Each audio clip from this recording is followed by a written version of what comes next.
paused. That's why it has that symbol. Oops.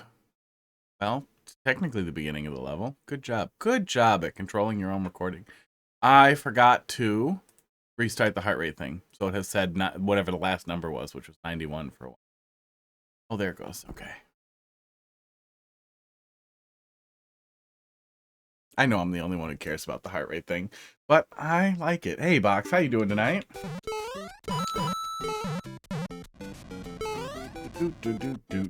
We are taking another look at this after some changes, and I remember some of the things that pissed me off.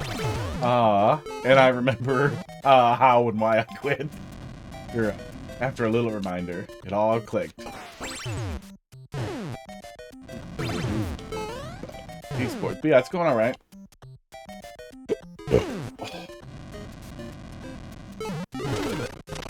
My laptop that I got to keep after termination because it has problems, still has problems. And it's been getting worse, and I'm not sure I can fix it. I think maybe the TPM module on the board is starting to fail, but I ordered a crappy eBay laptop, a refurbished, decent eBay laptop. That I'm gonna get set up for OCW stuff next week. Can he snipe you? Oh, he can snipe you if you're not all the way in the corner there. Maybe it might be worth just blocking it on the left side. I think, especially if the troll is supposed to be a little nasty anyway, it's gonna be a lot better for the player to just get blasted on the right-hand side when they miss the door, than to have the risk of getting blasted on both sides. Unless there's some better setup I'm not seeing there. Warming up. Finish installing rear seats into your car. I forgot. Oh, warming up because it's cold. Because it's probably real cold over there. Did you not have rear seats? Oh, did you take the rear seats out? Oh, do you have a van? I wish I had a van. I wish I had a van, and I wish my rear seats came out. I had a Astro van for a very short time, and I really liked it, and it had one of the rear seats removed and like wood floors installed, and it was really nice. And now I know. Original owner towed them out to haul mulch. Does it smell like mulch in there all the time? A buddy of mine had this goddamn vibe that just constantly stank of hay because it sat in a stinky barn forever, and it smelled like barn hay, like piss and hay. Fire? Yeah, that's just gonna catch you over there, and then that's gonna undercut the gate on the door and make the gate on the door feel like, really, again? Rather than having any opportunity for that to be like, oh, goddamn it. Nope. And found the seats on Marketplace. There you go. Marketplace is the only thing I still use Facebook for, and maybe the only thing I'll ever use Facebook for, but I have seen something now that you can use. I can send Marketplace links to my non-Facebook friend, and he can look at them without Facebook. You can reply if you have a Messenger-only account, so you probably can just use Marketplace without an account at this point, which is good, because fuck suck. Block it. Yeah, I feel like because the player will then have an opportunity to forget in the little bit of time where they're crossing over here that the fish is coming out, and then more likely for that to actually... That setup still might end up feeling a little cheap, but...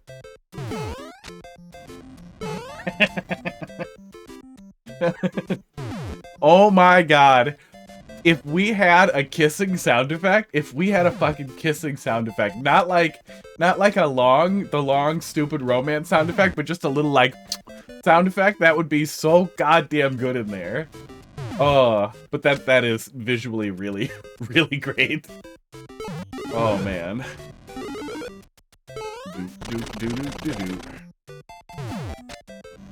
Yeah. Oh, is the rear seat's not a bench seat? It's like a pair of rear seats, like captain's chairs kind of thing? 'Cause yeah, that usually means a big fucking hassle. Do it? Don't do it? Do not remember. Oh, don't do it. Yeah, that's always nice. It always feels really good when you find something like that. These fucking chairs, these stupid infusion chairs that I have 3 of. Got everything. They're like $400 or $500. Like generally, like when I find them on Marketplace, they're $400 or $500. I got these for like $25 each at a thrift store. They got a ton of them and nobody was buying them, so they kept pricing them down and down and down. And then I finally sat and I was like, oh my god, this is like the nicest office chair ever that reclines, you know, into infinite positions. I want more. I want to replace all my recliners with them in my like common room, in the bar area. They're expensive. Called Magic Seats. Oh, completely fat. Oh, that's nice. That's really nice. That's what was set up in the Astrovan that I had. The one back seat that was still there could fold all the way flat, and then he had a wood insert to turn the whole back into a bed. It was really nice. The problem was that the van was attached to the frame with pieces of wood.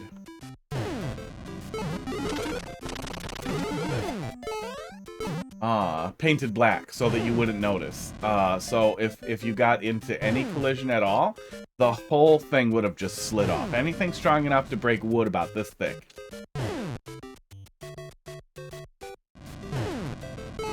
Yeah, vans are cool. Folding seats are cool. Ooh, yeah, he keeps getting me. He keeps getting me. I have a little Kia Soul. And I like it because it's, you know, bigger. It's roughly a sedan, but has more storage than a sedan or like a little hatchback. That's basically just a little hatchback with a little bigger, really bigger. Never saw the hamster commercials. If I had ever seen them, I probably would not have bought it. I feel like marketing research people don't ever do any research into that, into the people who hate the marketing so much they would not buy it. I hate those commercials. I want to pull out my... I want to pull out my passenger front seat all the time, just so I can not have it there and then sit comfortably in the back when I'm not driving.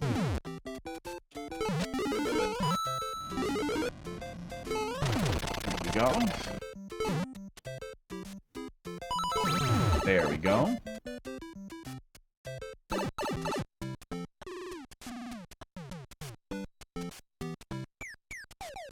Controls are fun things.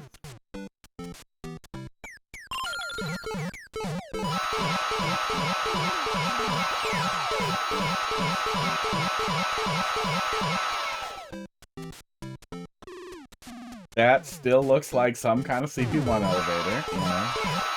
Okay, let's see what we got.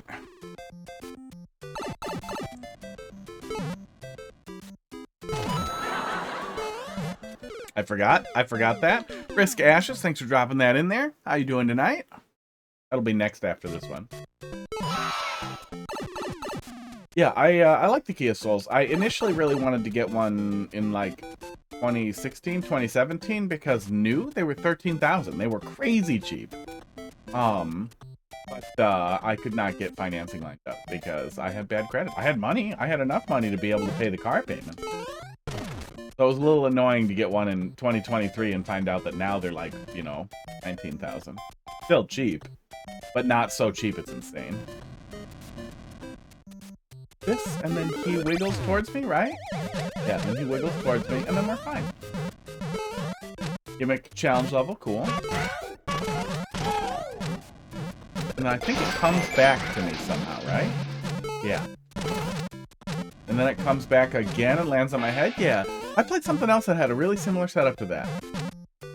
Gives you a lot of time to get in position. It does kind of make you wait a little bit. Maybe not too long. Let's see how long it is. Hey, Casey, how you doing?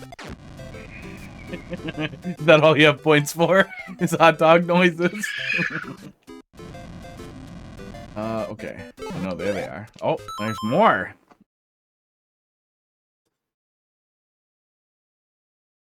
You ready? They ready? They're looking at me. They're looking at me like they know. Do you guys know what this does? Okay, I want to watch as I push it. So I'm about to push it. Uh-oh. Oh, I left it on. Uh-oh.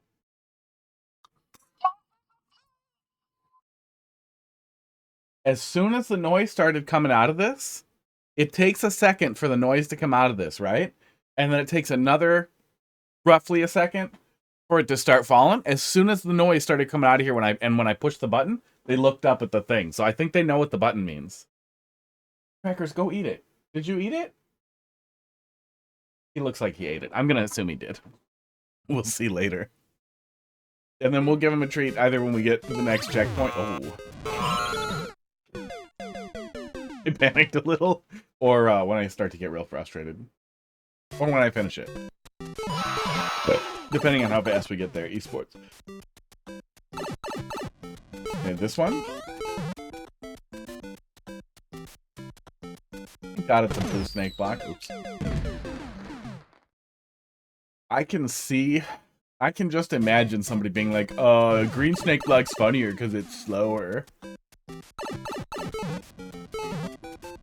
I'm still a little mad at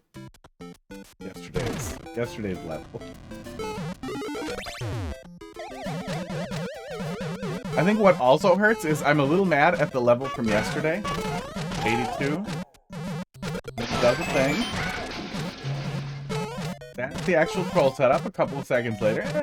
It's about 8 seconds that we're going through there. It's not crazy long.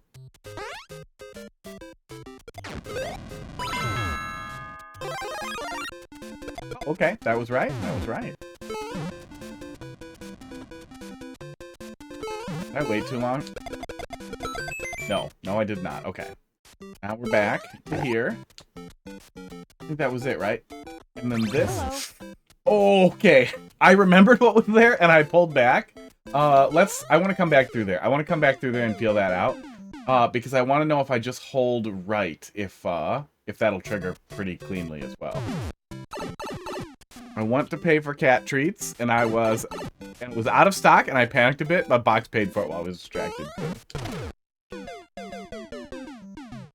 Made that shorter. Cool.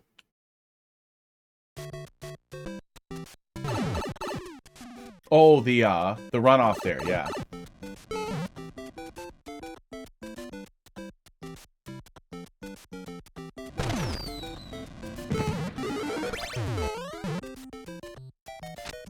Got a little impatient.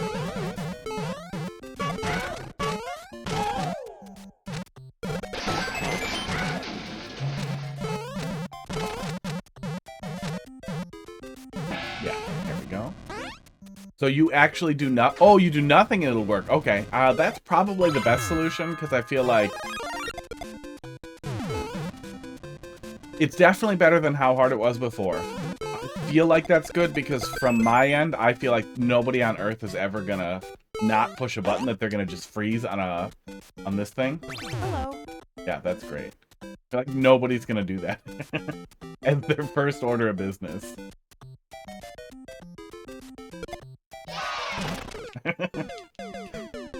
I swear to God that wasn't a problem last time. Ugh.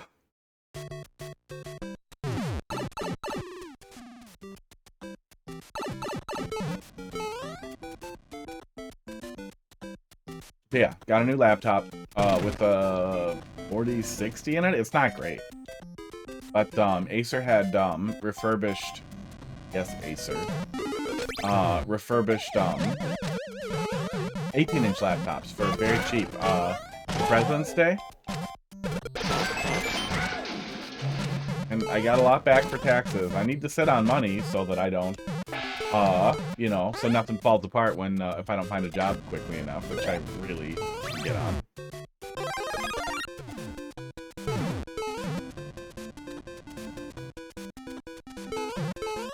But I also really need a laptop to be able to be a job seeker effectively. Hello.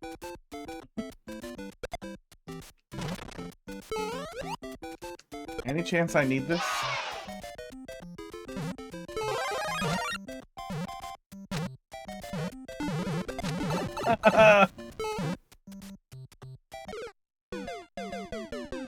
No, I don't need that.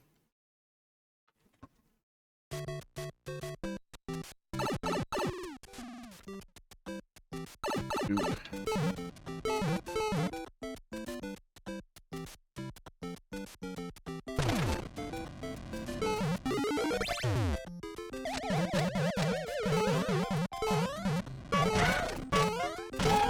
Jump rope. Oh, maybe that last block shouldn't be there. No, you want to make the player jump again anyway. Thinking about it, since I'm already standing here and jumping over it over and over, I guess I could go over here assuming that that block's going to get removed, but since I can't go over there and do something with it, I feel like the inclination is just going to be to stand here where you can jump. I don't know, though.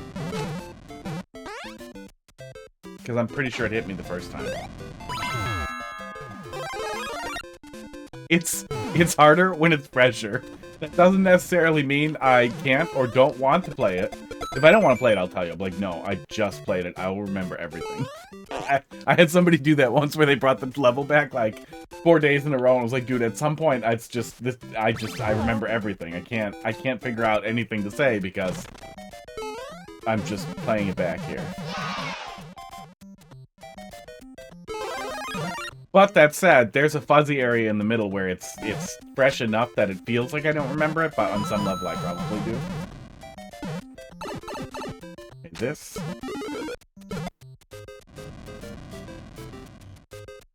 I still don't understand why that's there.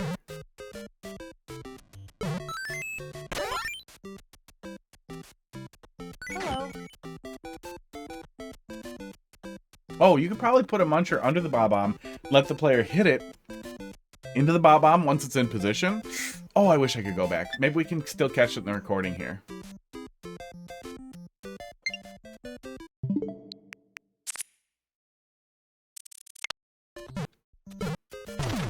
Yeah, okay. Yeah, I think you could put, where's my scribbler? I think you could put a muncher in a question mark block here. It's small, but man, especially after yesterday, I keep thinking about minimizing weights wherever possible, and obviously it's awoken some old anger in me now. But yeah, question mark block. Well, I guess it would have to be underneath him. Yeah, it'd have to be underneath him. I'm dumb, but you could probably put it here with a muncher in it. That goes in there because that should set him off instantly. That should break that block. That'll break this block too, but I don't think that matters. And I don't think the player will be close enough to get hit, but I mean, obviously test it. You want the player to wait a sec. Oh, so that they see the key back there, so they can see the key on the left. Yeah, I gotcha.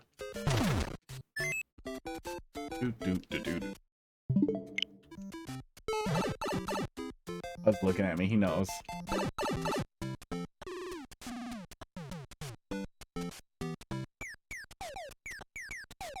This is the same room, right? Yeah, this is the same room. Oh, I have the key now. I get it. I have the key now. I think I got confused here last time because I didn't immediately recognize the twice, and then now understand. I get it. I get what's happening here. I assume something mean would have happened if I went in the pipe by accident. I remember before that I could spam the switch and be okay. Now I don't know what to do. I think just go. Yeah, just go. Okay, there's the next checkpoint. Oh, I feel like there's a weight punish here then too. Because the actual thing you want is the player to get moving fast. A really fast, hello. A really fast weight punish would feel bad. But if you make the player, like if you punish the player just for waiting like 5 goddamn seconds to stare at it, might be kind of funny.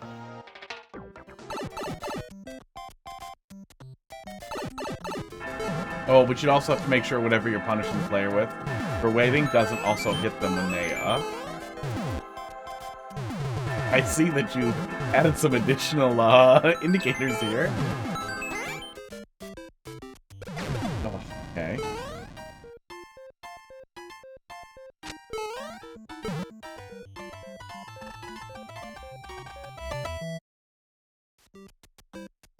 Oh, does the other thing not work because I... Okay, hang on. Let me check. Because I came through. Hello. Because I came through the door. Hello. Because I just hit the checkpoint, I mean. You know what I mean. Or is this different when we reload here? Hold right. Oh god, it's still is a different door. Well, at least it's hold right on both sides. Drink water. You know there's water in my coffee, right?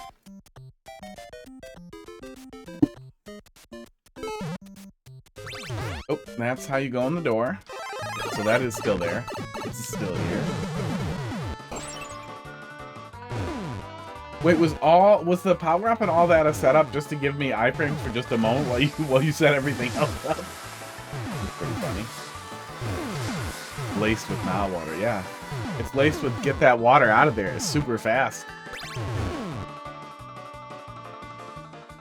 So. And eggnog. Eggnog, that's made with eggs. It is pretty crazy that the little carton of eggnog has not gotten more expensive. Because... am I supposed to die here? There it is. Did that get a little longer? I feel like that got a little longer. That's good. Hello. Or I don't remember it. Draw a comment on the current level. Let's see.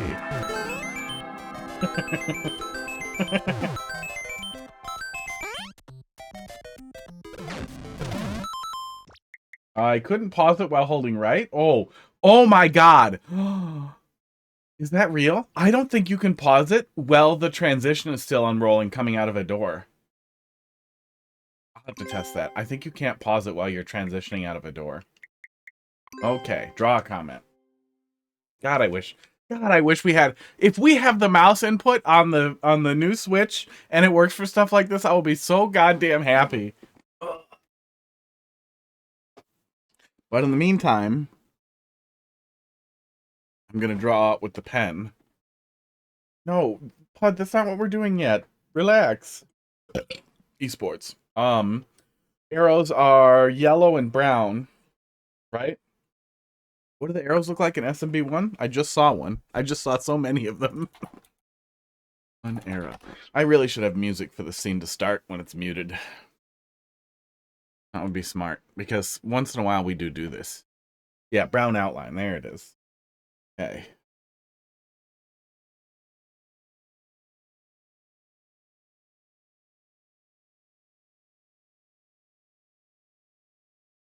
Oh, I wish we had a fill tool. Oh, I wish we had a fill tool. Doot doot doot doot doot doot doot doot doot doot doot doot doot doot. Do do do do do do do do do do do do do do do do do. Do do do do do do do do do do doot doot doot. Do do do do do do do do. What Elgato do you have? I have a Cam Link Pro, whatever the 4-input, the cheapest 4-input camera thing that they have or had a couple of years back. I've had it for a while and it's really nice, although it has some limitations on what it yeah,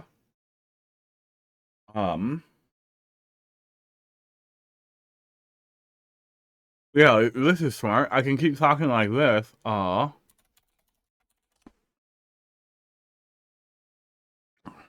hang on. That's what. Okay, I forgot what Bullet Bill looked like in SMB1. Judge me. Which I like a lot. I used AverMedia internal and external capture devices previously when we used to do traveling stream. A couple of cheap Chinesey things I've tried a few times. I've tried a lot of different things. Elgatos have in general been the most reliable and the least stupid for me.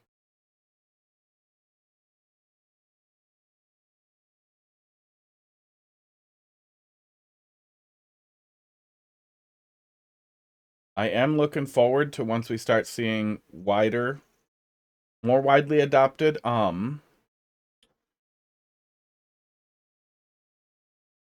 USB-C devices, because we get like 10 gigabits up to 40 gigabits, I think, on Thunderbolt on good USB-C connections.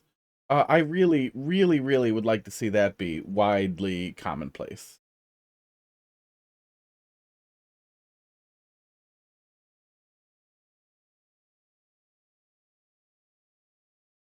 It'd be really, really nice if we basically just don't have to have internal capture cards anymore.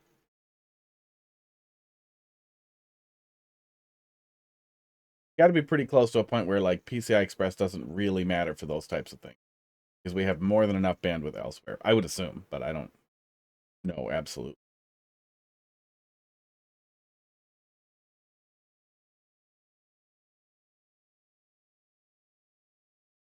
Do do do do do do do do do do.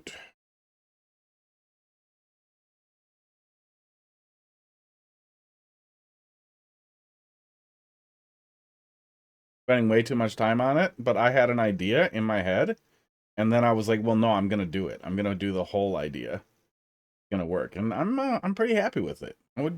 I'll put this on a t-shirt.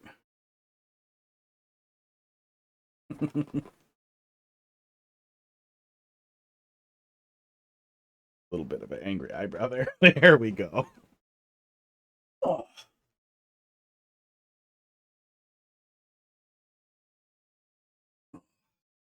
Oh, I need like a ta-da, and then I could do that. That's close. I'm pretty happy with that.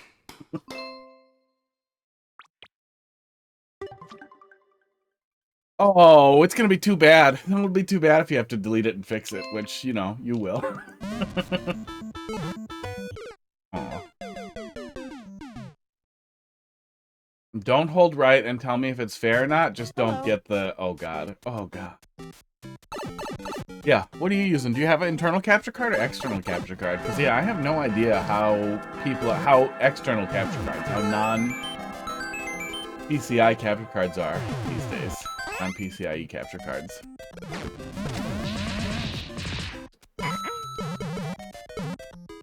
Did I jump back up and held right there?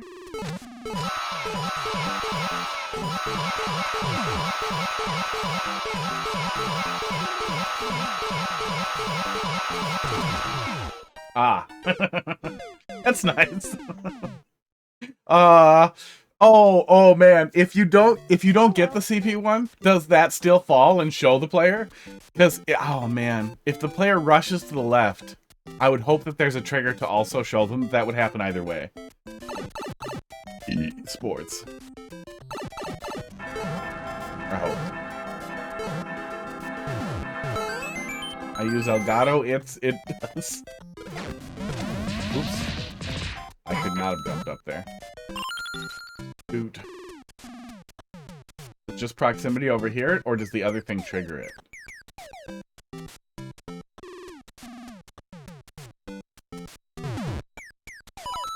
The other thing triggers it. Yeah, I could see someone missing it and getting grumpy, but I also feel like the right thing to do there is to wait with the wall. Maybe the right thing to do there is to shove the player along with two of them, and then have one drop out.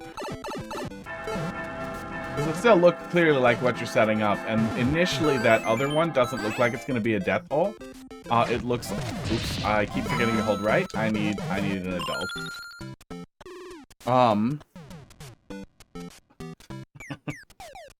Initially, that other blaster looks like that's going to be how the CP1 is set up. Oop.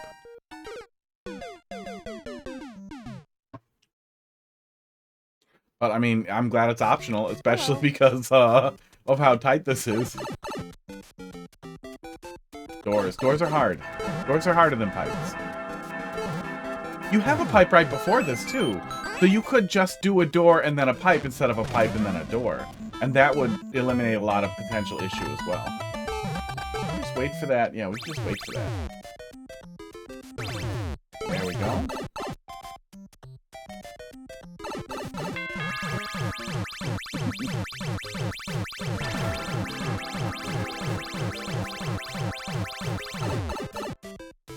Something compels me to go.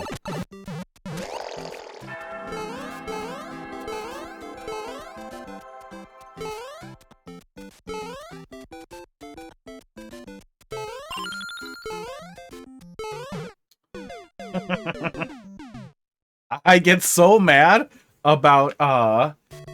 camera problems and people failing to recognize like how easy it is to overcommit on a jump and not be able to see what's up there. That's actually a pretty good troll, exploiting stupid shit with the camera. But trolls that feel like kind of stupid shit like that will stack up for somebody who keeps falling into the I guess optional CP1 now. Yeah, I guess optional CP1. I could see somebody not recognizing that it's optional, but I also feel like at some point, even if you accidentally CP1 yourself the first time, then you probably wait the next time and you just let the thing touch you. And then you discover, oh, I didn't need to do that. Excuse me?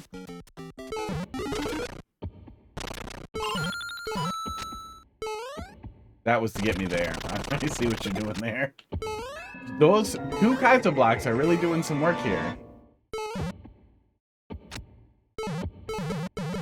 Don't know if we needed a POW in that pipe. That's fine. We'll be back.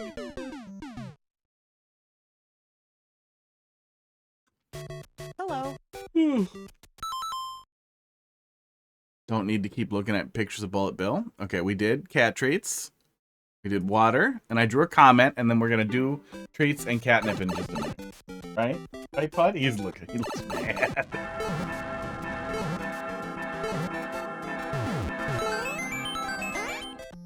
Rolled right. I guess I could probably jump over that and not have to wait for it.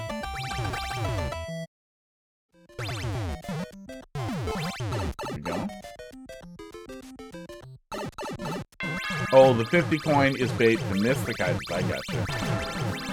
I feel like you get it the first time, and then when nothing happens, then you ignore the 50 coin forever. Barnstorm, how you doing tonight?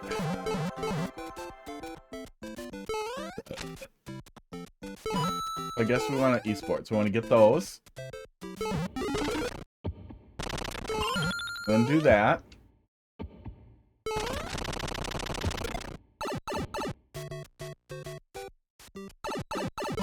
Aw.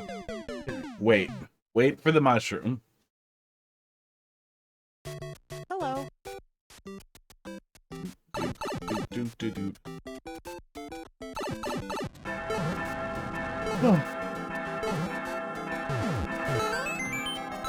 Worked the first time, then you died to spike. Oops. No, even if we hold jump, we can't get back up there.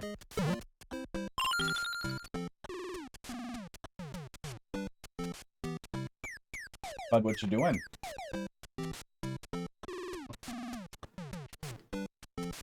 Stretching your beans out? Yeah.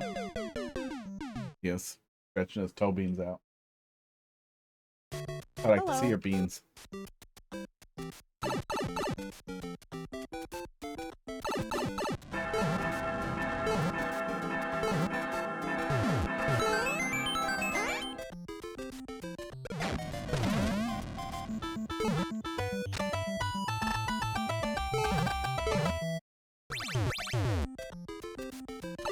Go. Yeah, I'm still a little salty that the e-reader levels end with a fucking Timmy level at the end of Super Mario Bros. 3 Advance, too. It was a rough way to end that. I've never played the e-reader levels, but I would recommend not playing the last 3 last. If you're ever playing them, do the last page in the opposite order. Then I think you'll end on a Bowser battle and it'll be less stupid.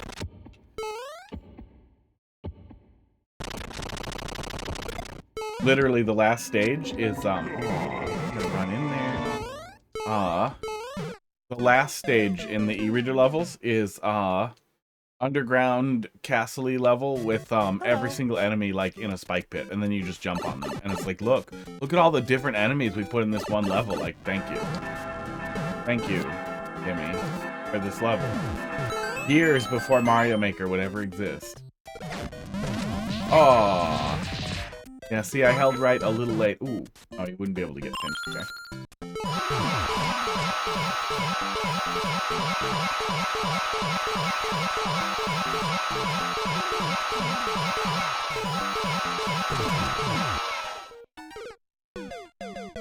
Takes a long time to die there.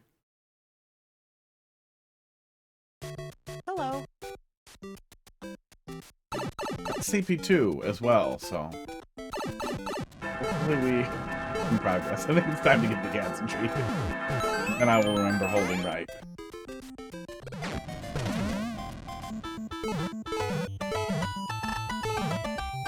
Yeah, the hold right setup into essentially a mandatory delay if you keep holding right feels bad, because I'm never gonna recall, oh, let go right after you hold it for a little while.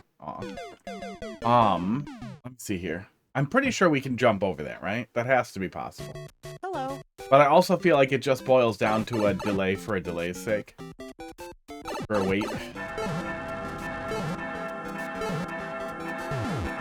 Esports. You need to hold right. Yeah, we can jump over it. Just annoying to do.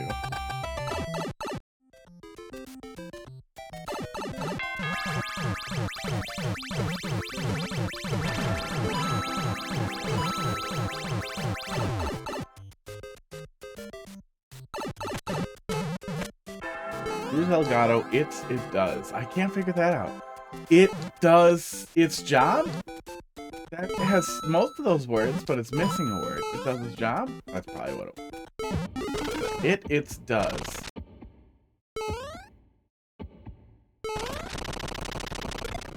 There we go. Now we wait.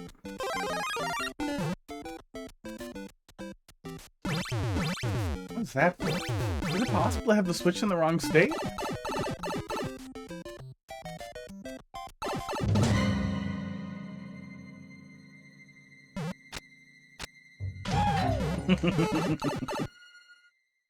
I figured when I saw the one wave that he was coming. See those 2 coins. Oh!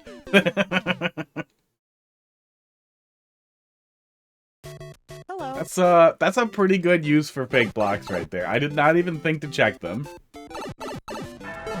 At all. And then it just drops the muncher. I figured from the setup there too, looking at it, that what I was gonna need to do... Fuck. Oh, I did it. I made it. Was that I was gonna have to climb up those and try not to touch the flagpole the other way because it wasn't gonna work for some reason. Oh, it's the castle! Oh, that's even better. The original fake blocks.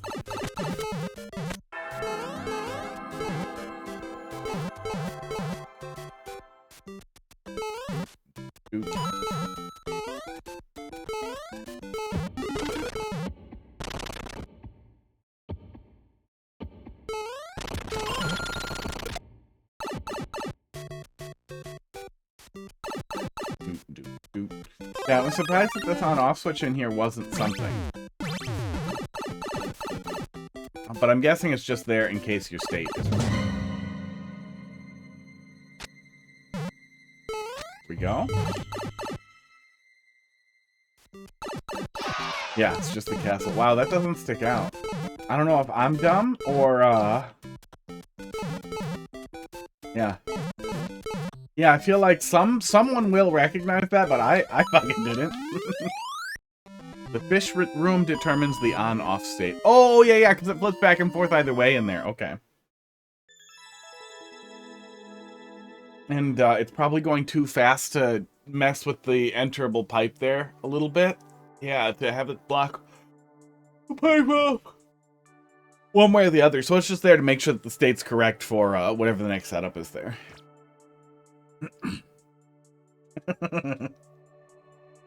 Put the stupid panic sound effect underneath it then.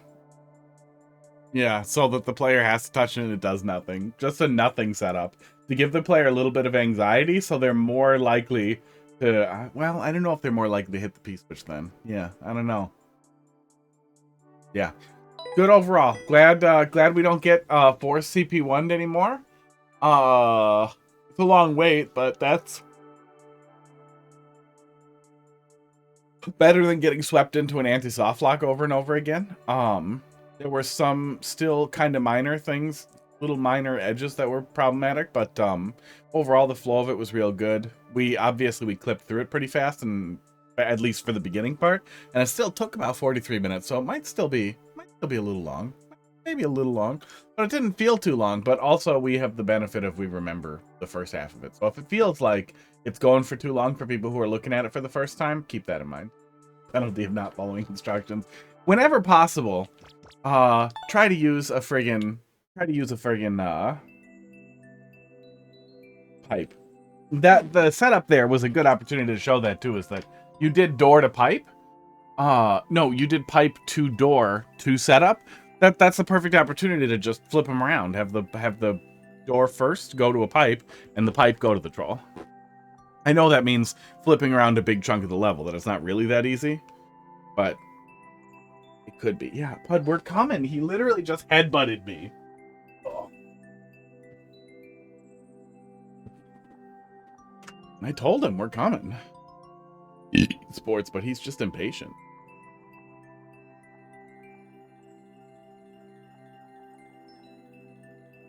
Doot doot doot doot doot doot doot doot. NDI camera. There we go.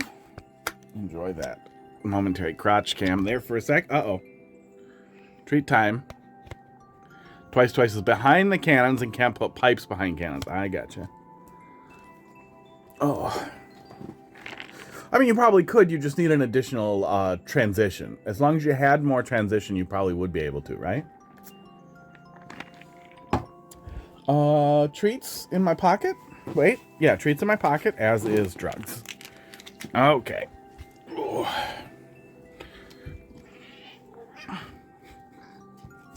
Can you hear the noises he's making?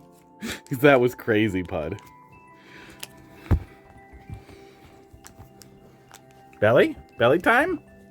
Hey, give me that Pud belly. Give me that Pud belly on camera. He's not into it. He was for sex. See, he'll do that, but then he'll get back to it. He's got to be really relaxed for you to pet his belly. He's currently in a pull my tail mood. He loves it. Let me pet your belly. Fine. Crackers, do you want this first? Yeah, I bet you do. He'll make funny noises if we give it to you first, fat boy. Yeah, OLED TV I bought before I got fired. Does this? Can you see that? It should not do this. It flexes way too much. I don't need that much flex. I don't understand why it's that thin. I want my TV to be thicker. You fucking heard me.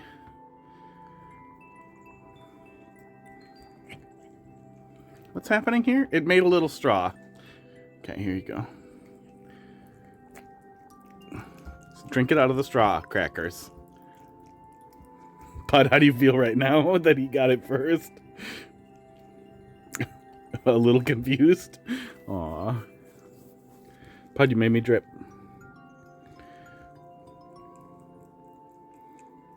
I kind of feel like I should cut the straw off. Well, no, they're not trying to bite it yet. I just don't want Crackers to eat a bunch of plastic. Although he's eaten a lot of plastic. Sometimes if I'm eating food and he wants to eat some of that food, he thinks that anything that he finds on the floor is that food. And that will occasionally result in him eating random detritus or a piece of plastic or part of a treat wrapper or whatever. Okay, that time he bit it. Let me go cut it off. I have a little scissors in here, right here. Yeah.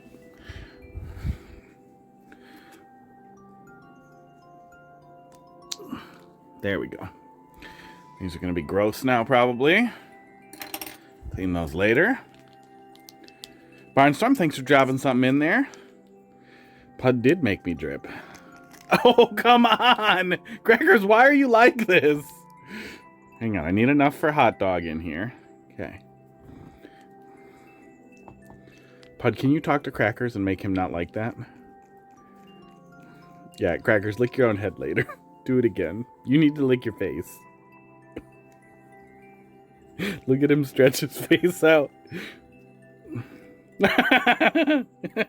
I'm holding his neck. That's it. And he's pulling this hard. So this is not. Oh my god. I'm gonna miss myself. Oh my god. Do it some more.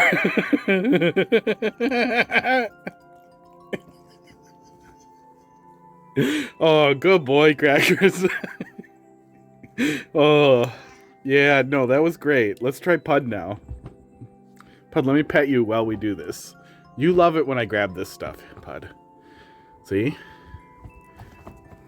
Now eat the treat. Eat the treat. Bud's just like, squish me, daddy.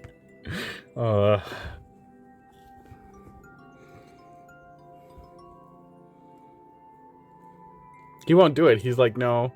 Oh my god. But I can't handle this. Have a little more. Crackers. No, we have to do it this way to prevent you from being the way that you are. Oh. Whew. His eyes are gonna pop out of his head. Yeah, he's a squishy boy. He's a good boy though. Good job, Crackers. Good sport today. Have some extra drugs. You get 2 blasts in the face. While Pud leaves and pretends he doesn't want it.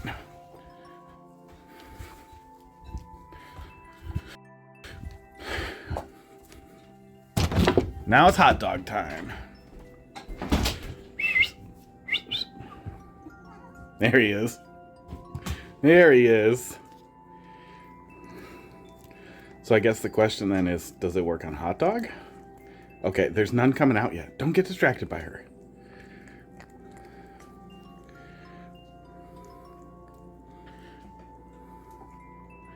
He doesn't seem to want it. Here, come on.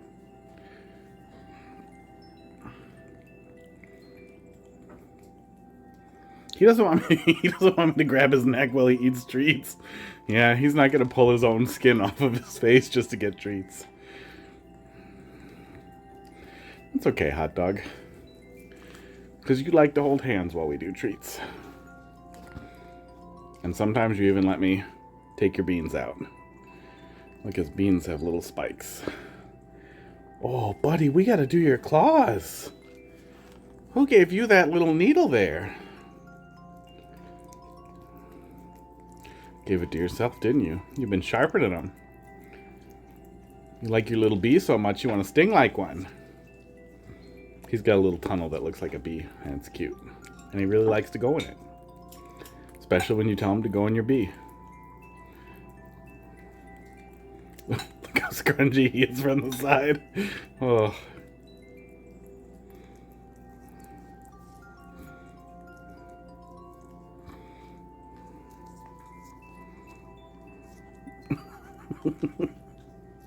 He's a little bad at it. It's cute though. There you go, buddy. I think that's the rest of it there. You're licking me a lot. Oh, there's a little more. Can you get it? Can you get it off me, please? I don't want it. Thank you.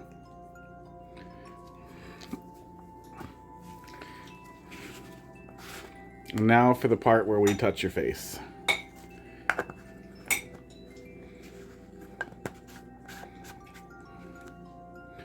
You ready?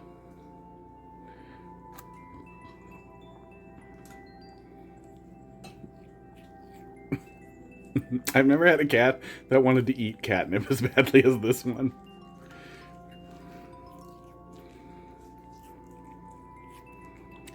Heidi, are you watching commercials? This looks like a commercial. Don't watch stuff with commercials. She's watching something with a commercial over there.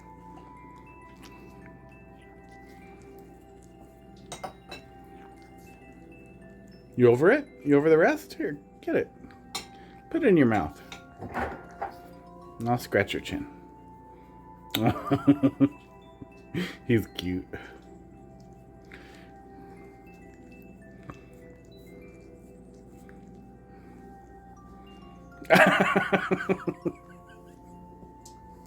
Yeah, he definitely, it still has an effect on him when, ouch.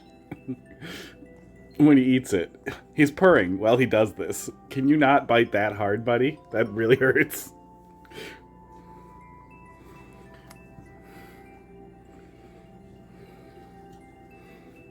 You want to bite me a little more? No, you want to lick me? I got your tongue. Got your tongue. Got your tongue. I'm gonna get it.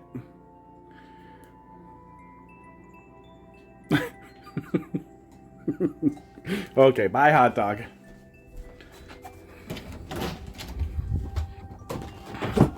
All right, Mario Maker time.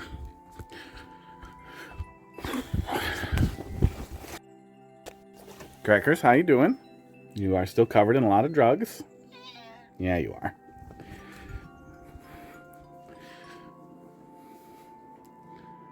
Mario Maker.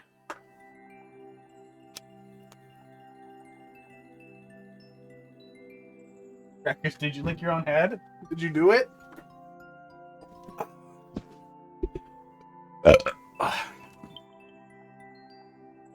All right. Next.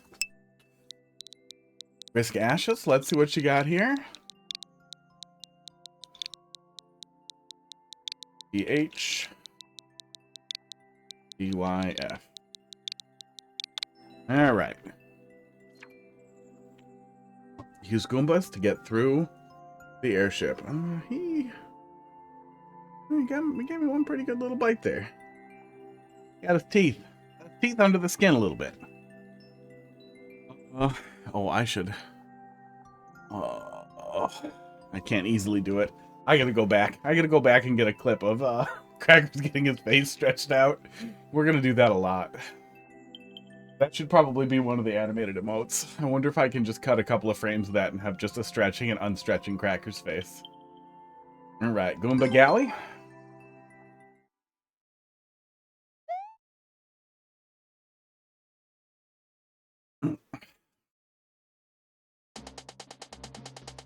Okay.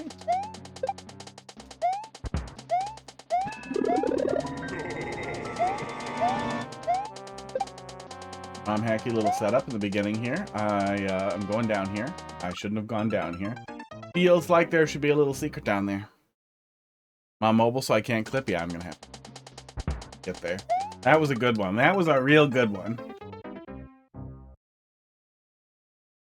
Pretty itchy. Pretty itchy in the wrist here. It looked like a secret. It looked like you wanted me to go down there.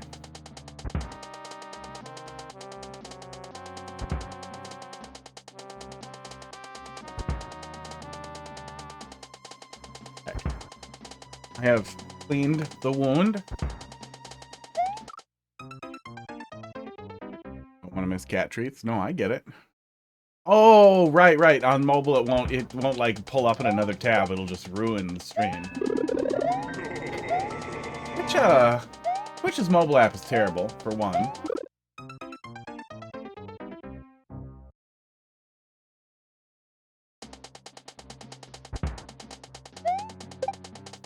I feel like your little power up or whatever the hell that was, one up ends up reading as a Kaizo block. Yeah.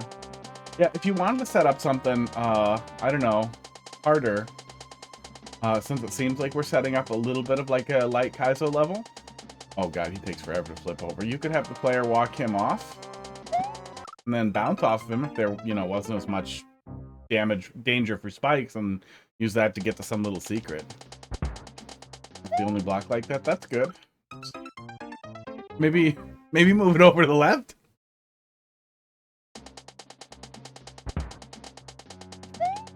Or right above the pipe. That's the place Nintendo really liked him. Yeah, there's one above the pipe. Or I don't know. Well, now it's in my way. I don't know if we can actually get up that high. Yeah, I think we could. No, we wouldn't be able to. Yeah, but just one under it that way. So we would one up. Oh, there is something up there though. Sports. Yeah, right there. Right there would be good. That's a place Nintendo likes to pop them to. Always a good place.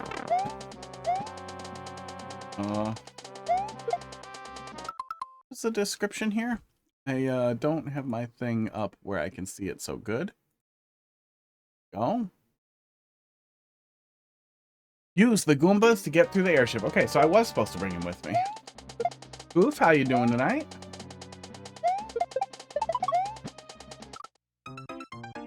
Gonna happen. Itchy still.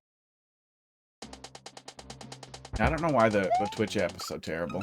I have a giant, stupid folding phone, which is really nice in that I can just watch Twitch in the desktop mode browser, like request the desktop site, and then watch it that way. On Firefox, on Android. But the desktop internet experience is pretty goddamn rough on a normal size phone.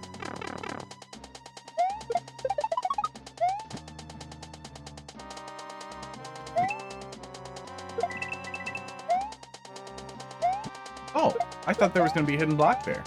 Wow, ring of coins without a hidden block in it. That feels bad.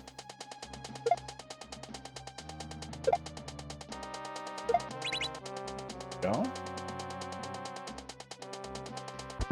Did I do that wrong?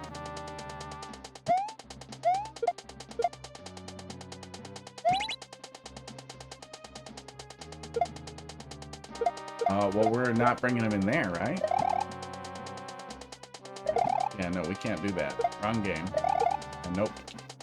Okay. Oops.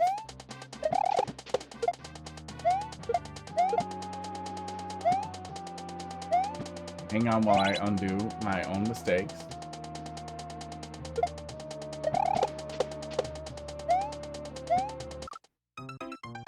Oh, was I supposed to kick him across the gap? I feel like I don't have enough room for that. I guess we'll give it a shot here.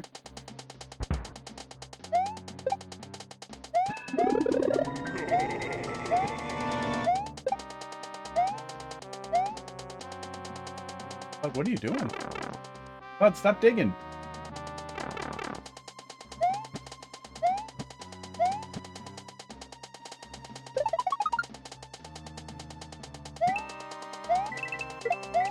Yeah, maybe skip the top one there. My concern is that the player will come here to set it up, and then they'll lose it when they bonk into the first guy there. If you skip the topmost one, the player can set up their lineup, you know, right here. Wait for the right opportunity, and then drop it. Feels more like what you're going for. Were you intending for the player to do this? And then, I don't think he hits the switch when he flips, does he? Pretty sure he does not. And also, he's too far away. And no, he definitely doesn't. Okay.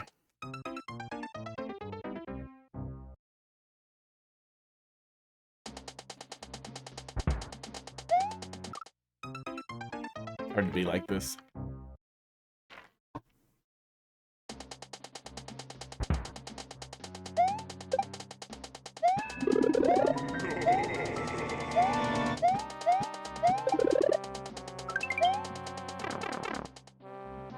What's that down arrow communicating?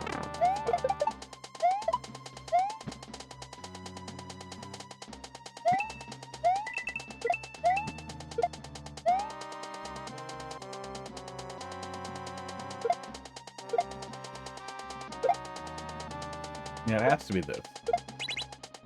Oh, we can drop him through on this side. That's what that whole setup is for. Oops. A little annoying. No. Okay. That's how we bring him over there. Oop. Oh. Hard to react to, especially since we're already doing the mid-air kick.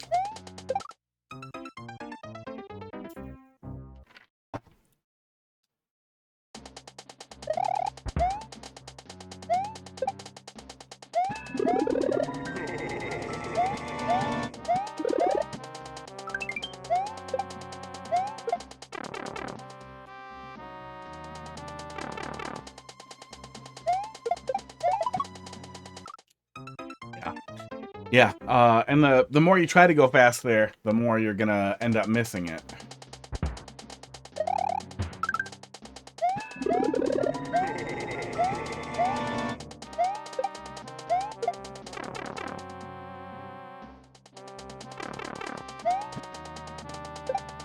Yeah, and he will get you.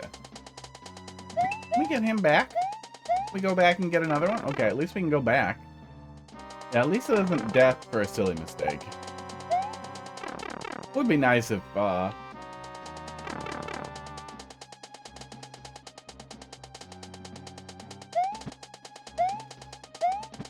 just wasn't, a thing that could happen, especially since he starts waking up there pretty quick.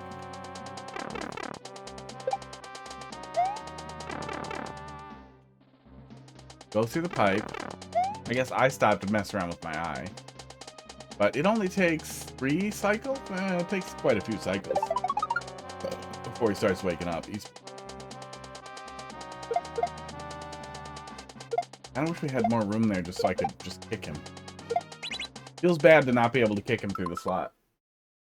Oh.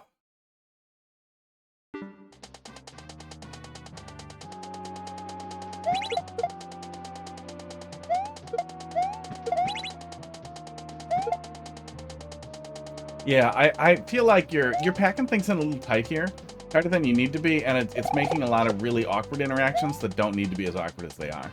It'd be nice if there was just a little bit more room between the kick and the on-off switch there, so that I could kick him in there without hitting the on-off switch, or just move the on-off switch over like 1 tile, yeah, or something.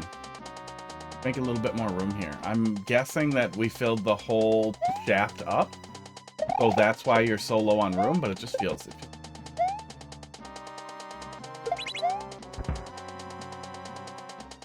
I don't see a place to put him here. So I'm just gonna do that. And hope that it's fine, that I wasn't supposed to spin jump in there. Pick him up yet. Okay.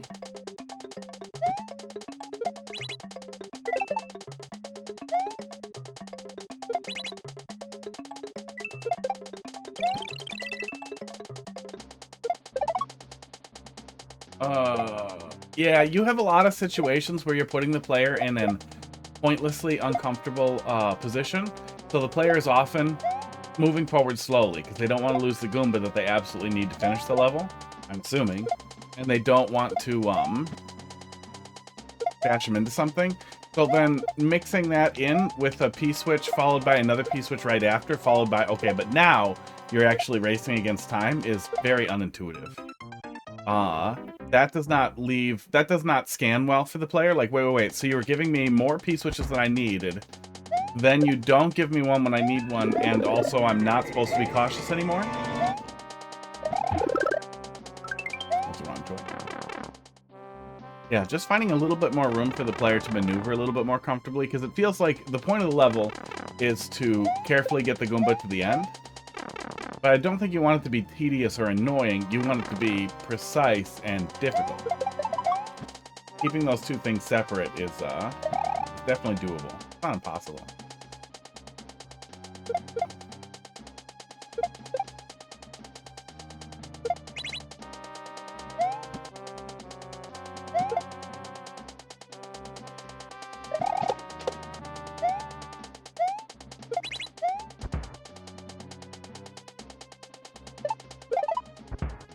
Okay. What is that for? That blue tile. I guess we'll find out if we need to.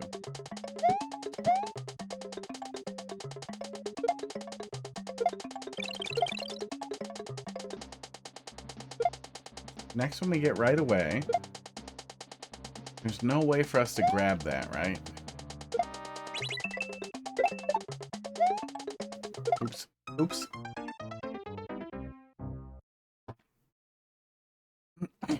Marcus, what are you yelling about, bud? Deal. Covered in fucking catnip, bud. Go clean yourself.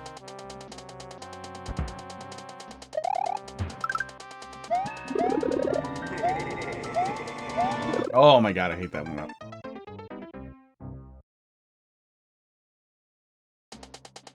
Yeah, that one up feels like a troll.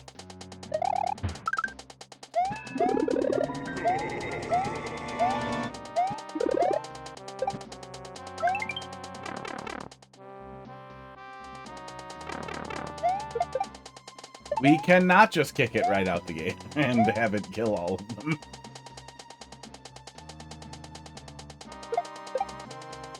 And I keep feeling like he's just gonna land right in the middle there.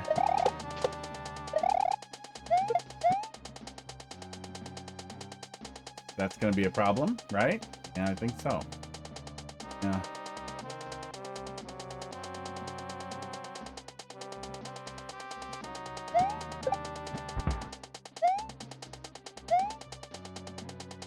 I guess technically we can go back, right?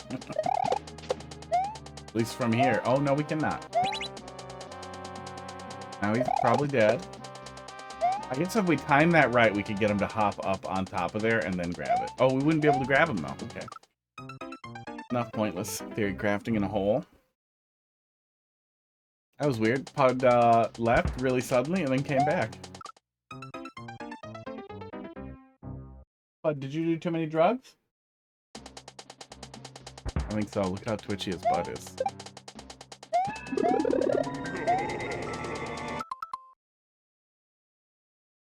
Okay, didn't do it. Oh.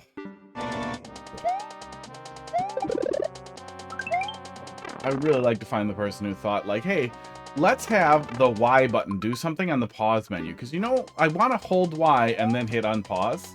And that's generally something you can do in basically every Nintendo game. The fact that we can't really do it here is so goddamn annoying.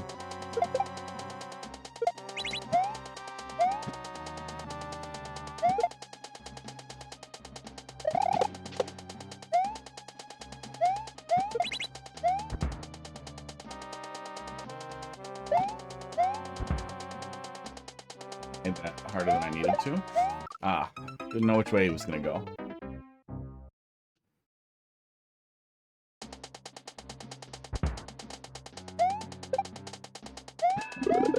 Yeah, you'd think I would have picked it up because of how often that we're holding stuff in the game. It's a game where you hold stuff with Y.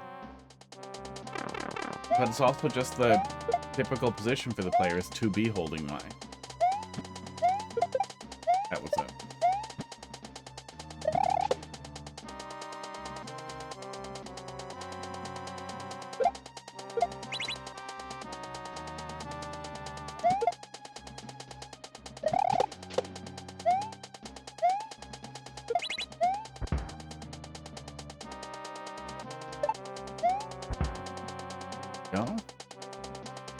There we go. Make it easier to say cat cam.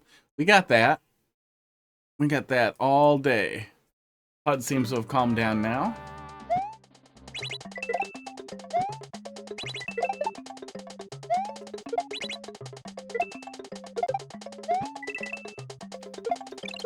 Ugh. Yeah, see, and then we have the rush with that, and we have low overhead space, so we can't ever kick him ahead of us, and I feel like that would be kind of the most satisfying thing with kind of keeping the soccer ball in play, keeping it moving the whole time, dribbling the Goomba, is being able to actually send him in front of us. Having him do stuff, and then we come and pick him up after he's done doing it. That's kind of what you set up here with the conveyor belt, too. It seems like you had kind of the same thought. But some of the spots leave you in a weird, difficult-to-execute position, like where we have to really run there and then kick him and then let off just for a second, but also a race against the clock. Just feels bad.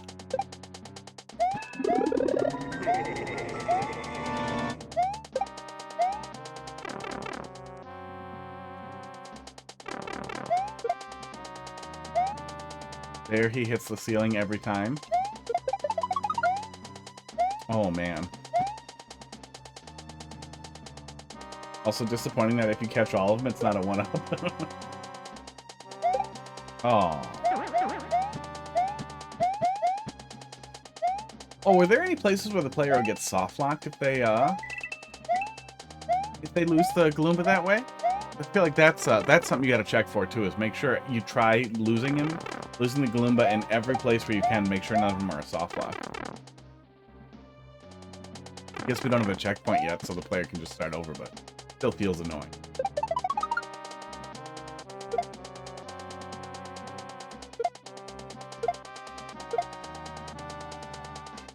That is also a really annoying thing that'll happen if if you can't just kick it.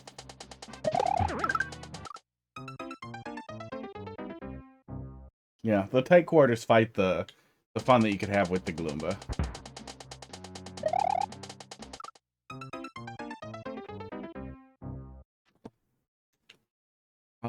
Tell you if I see any, I'm gonna get stuck in them. I'm gonna see him and I'm gonna accidentally fall into him. My superpower.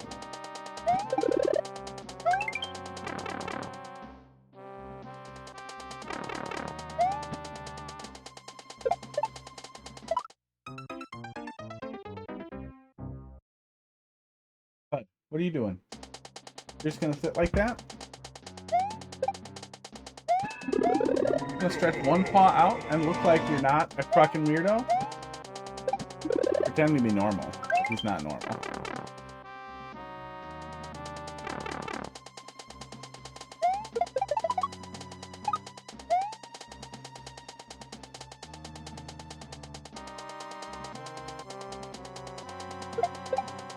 Hi, Crackers. Go back up there.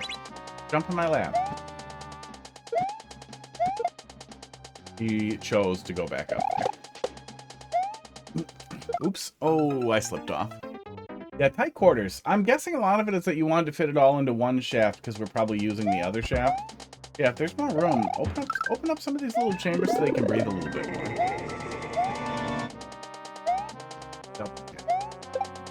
One day, triple cat. One day soon. Probably. Sports.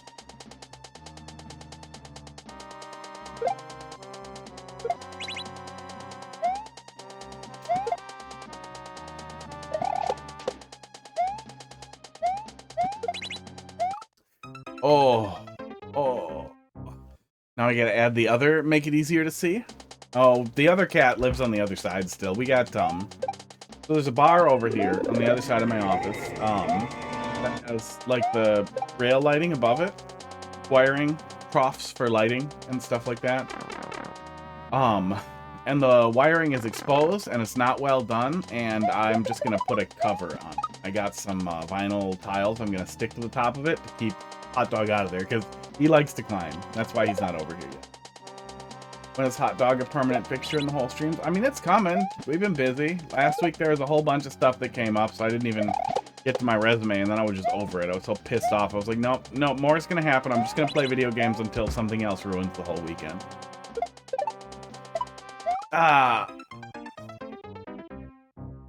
He could, you could probably have the Thwomp kill himself, too. We only need him the first time, so I think you could put, maybe a POW on the side there so he runs into it and blows himself up.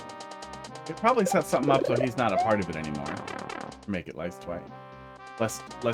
Yeah, it's gonna keep being next week for a while. It's on the list. Just that things happen. You give me enough money, it'll happen for sure.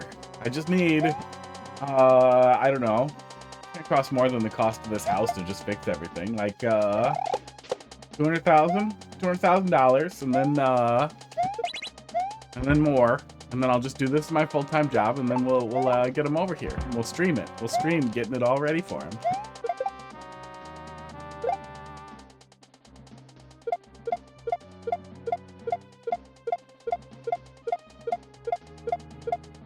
That's how you keep a Goomba asleep. You don't even need a one-way. That's probably the edge of the screen, right? He can just leave the screen. He can literally just leave the screen there. You can just have a gap so he can fly out the window. Oops. Oh shit. That fucks it now too, doesn't it?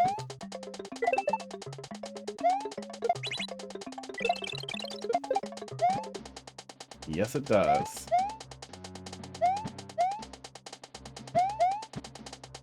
Well, we can still get back up there to die. Oh, he woke up in our hands. I would have a whole house. Yeah, I mean, that's what I would do. That's what I would do, is, buy a house.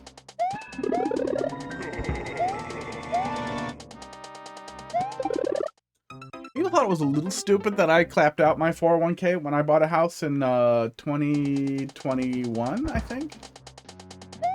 But, man, I would definitely do that right now. I feel like houses are going to be worth infinite money. Retirement's going to be impossible for most people anyway. So, you know, that thing where some old folks home scams you and takes your house, and that's basically their payment, you know, you want to be ready for that, because that's better than dying in the road, which I assume is what's going to happen to all the social programs that we have for old people. You're going to turn into dying in the road. Dying in the road is perfectly acceptable. Many people die in the road in all kinds of countries. Are you saying you're too good for it? Well, you should have saved. You should have saved money. Oh, did you think Social Security was going to be around forever? No, we used all that. That's gone. We used that to build the gold statue. If it's a solid wall, and we are not necessarily on the edge of the screen, it would start to scroll again. Yeah, yeah, I feel like we're probably on the far left of the screen, but I have no reason to think that. I just feel like we started in the top left. And if we did, you can open that up without breaking the scroll on the right.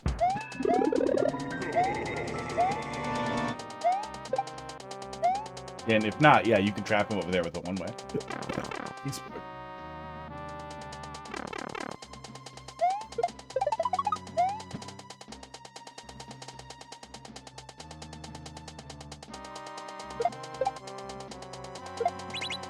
Yeah, it's definitely getting to the point where I'm annoyed with doing the same segments over and over again. We have no reset, retry, or anything, and we have no checkpoints so far, so we have a lot of relatively precise tricks that we have to do over and over again. And it hasn't really felt like my fault when we die most of the time here. It feels like the fault of the tight quarters and the difficulty in actually planning this out.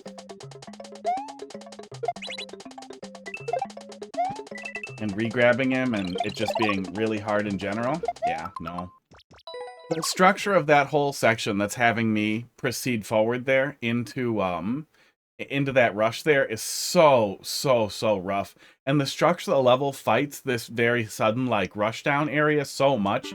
If you're gonna have the player do a rush down, even if you want it to be tight quarters for some reason, you really want to open it up for that part so the player can kick the guy and move forward. I don't want to be bumping my head constantly. I want to run through here with the Goomba and kick him forward there, like let go in the middle of that and have him clear the way, then pick him up and kick him to clear the way. Like, I want that to be an active, dynamic, like dribbling the soccer ball type of thing rather than a weird, awkward, super tight sprint after clearly communicating to me that there's going to be more than enough P-switches by giving me two right next to each other. The two right next to each other is weird. Like, just delete the first one and the first set of coins. Like, don't do that. We probably could throw him to collect some of the coins. But we were having trouble even getting there in that time. And again, the gap was too low there to do that. So we would have to run past that point or it would catch him. And that was a constant catch there, is the ability to actually, like, juggle or soccer ball with him a little bit. Football was constantly undercut by the exceptionally tight quarters, preventing us from using the tool that we need to finish the level. Which I think fights the overall theme. Even if that's what you want to go for, I would still intersperse segments where where you're spending time dribbling and kicking him ahead and grabbing him and kicking him ahead and grabbing him to clear the way and clear enemies out, with spots where you're trying to make the player, like, precisely platform around and not lose him by turning the right direction, that kind of thing.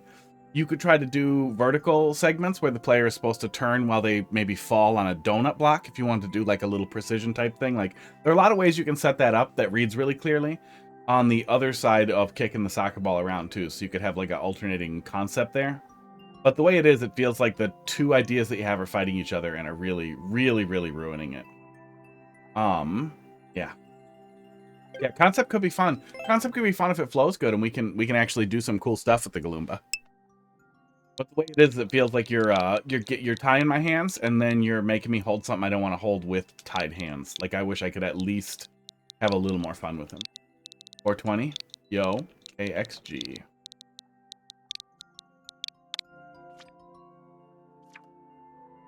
Checkpoint was just past that section. Yeah, that segment in particular ends up feeling so. Oh, were we doing the Super World? Is that what we were doing here? Barnstorm. It's just right there. The whole setup into it just feels bad. Newest level for playtesting. Alright. I was looking over what I was going to play next. You know, I went back and forth on a bunch of stuff, but I got, Ocarina of Time, PC port, Ship of Harkinian, and Ship 2 all set up and ready to go and tweaked a little bit, but then I landed on Prime Hack. But I did pinned him in the list there right at the top because I really want to take a look at, really want to play through, both of them in, PC port with 60 or 120 FPS. That's going to be fun. And I've never played all of Master Quest. Have you ever been compared to Gordon Ramsay? No. Not that I would recall, anyway. Fish are really biting today. He's meaner, right? I don't know. I've never really... It's really tough to watch, like, most cooking shows. Like, I liked Elton Brown's cooking show. I like, well, I liked the early seasons of the British baking show. It got worse as time wore on. I really like the Noel Fielding's a lot, but the show gets worse the more seasons deep we get, like just with them amping up the drama and not focusing so much on making food. Yeah, speeding up text, much faster, much faster frame rate, better frame rate in general. Okay, fish time. Am I just gonna be murdering fish? That's supposed to be the biggest fish? Can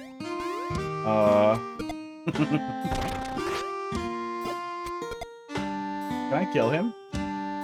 Aww. We can ruin his fish tank, but we can't kill him. Wait, maybe we can kill him. There, I ruined your fish tank.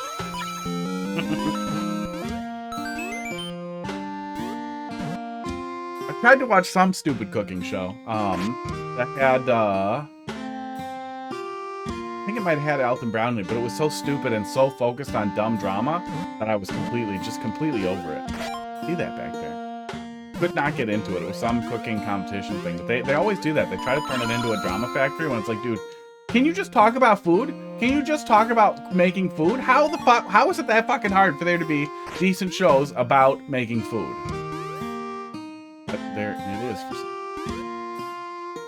Yeah, I've only seen a tiny bit of Gordon Ramsay, you know, being mean and gifs and little clips.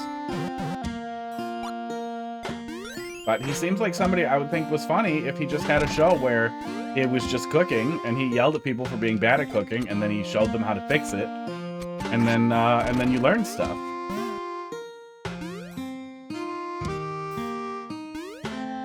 And to be clear, I do think that Alton Brown, like as a person, he's kind of a twit. He's kind of a nitwit. But great cook, really good approach to educational content in cooking. Is that the loach? Wait, I feel like I'm not catching anything though.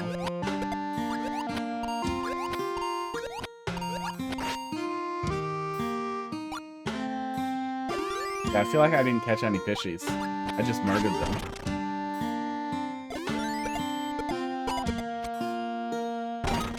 Oh, neat. I didn't know that worked. That's cool. Okay. One more coin somewhere.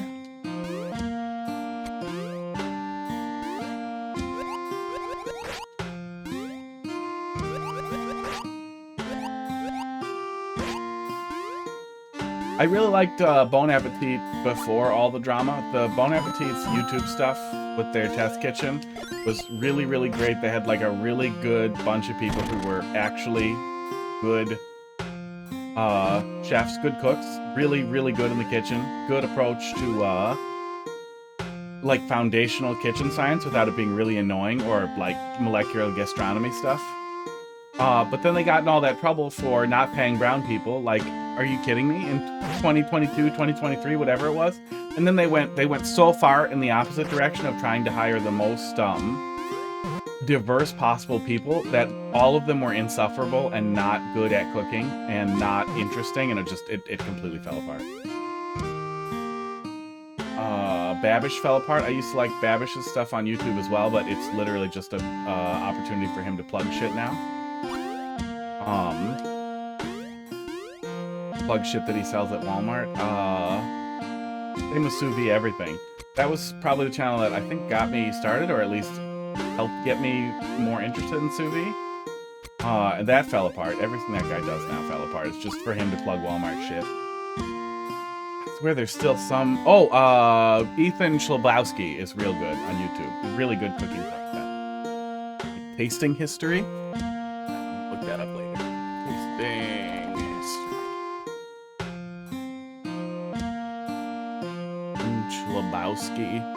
I feel like there's one other one that I still watch when I see it come up, but I can't think of what it was. I'm slowly but surely becoming less and less happy with the troll level I made. That's, I don't know. That's either... if you fix it, that's good. If you don't want to fix it, that's bad. But if you consider it finished, but you're not happy with it, maybe it's not finished? I feel like I'm missing something here, and I can't tell where. Like maybe it's worth going back and taking a peek at? Or taking a break from it, especially if it's getting frustrating to rework it. But playtesting is where you want to put it rather than the library. Oh, I see it. I see it and I'm dumb. I could even tell that I was supposed to go up there. I just thought I was supposed to put something else in there. Forgot how bombs work.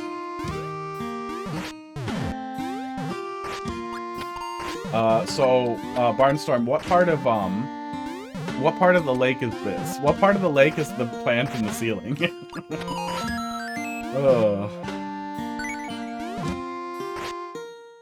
Never get a proper update, yeah.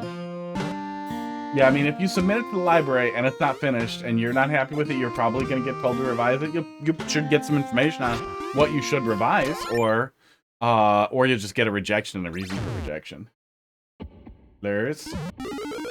Lures. These are swords. I don't think fish would bite swords.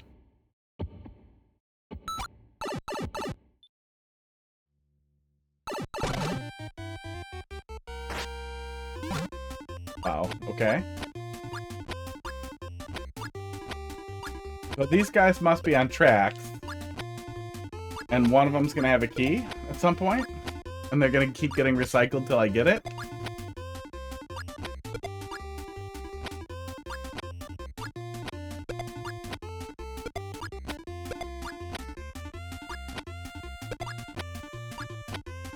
Or do I just get a key no matter what?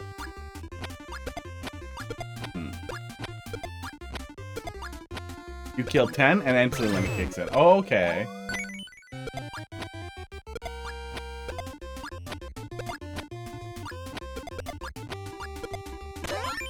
Killed enough fish to win. Lunker? Does that say lunker? What is lunker? What is lunker in this context?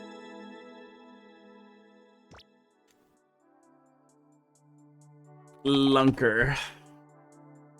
An exceptionally large specimen of something, in particular a fish. Okay.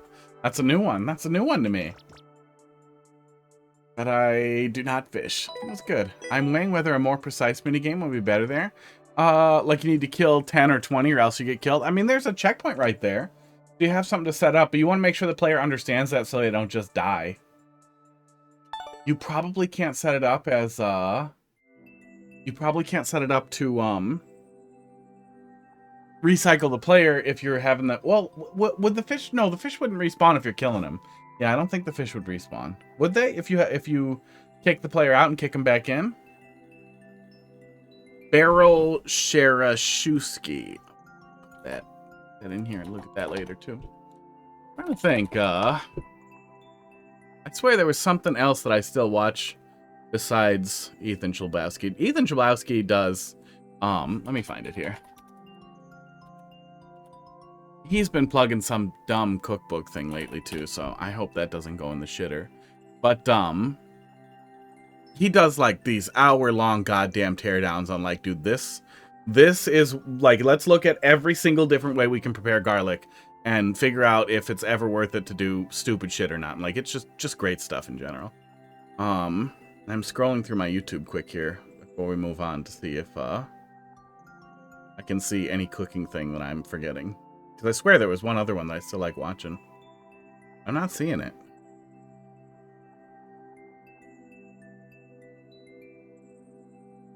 that's pretty much it. I think it's just stuff that one guy uploads, and that's all I ever really watch anymore. Yeah.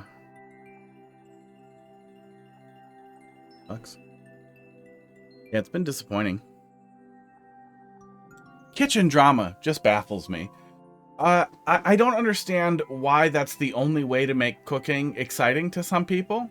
Like, cooking is how you get food in your body. You want to get good at it. It's a basic skill. Like, you want to be capable of walking somewhere because you need to walk to survive. Maybe do a recycle door, but at that point I might as well. Yeah, then you're at least making the player either get the high score or else. You could kill him with the, you could kill him with the thing right before, with the checkpoint right before there too. It's basically the same. Oh, it's empty? It's empty? Toots, do you have something you want me to play? Go put it in there and I'll yell at it.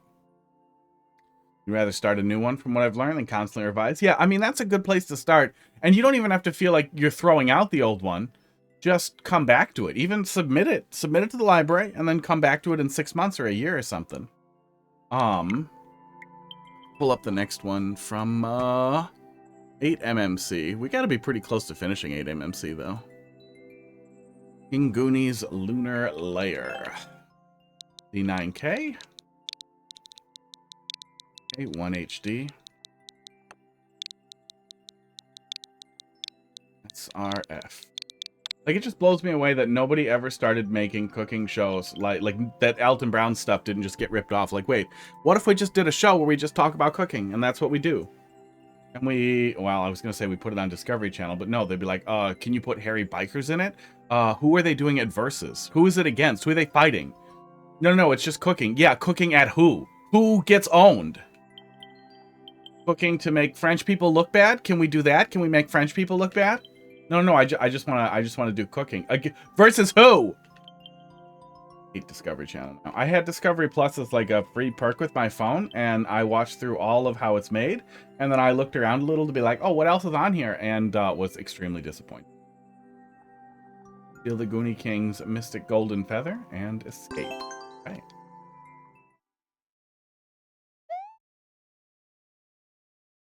I really avoid that. Like, I really hate people who are like, I miss high school. I miss when I was like younger and everything was just better.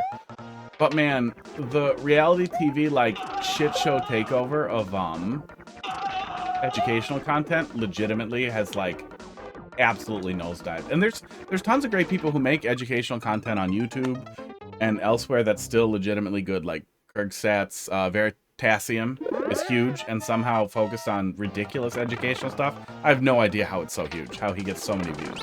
I'm glad he does, but it's crazy. In here. The spinfly stuff? We doing crazy spinfly stuff?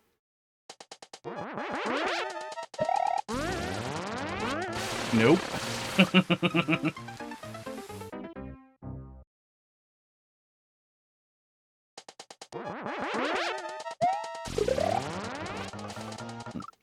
Let's see here.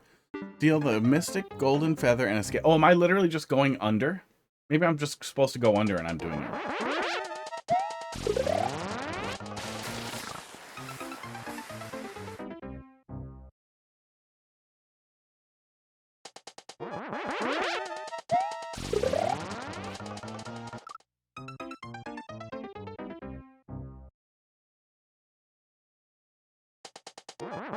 It said Z. I see the Z.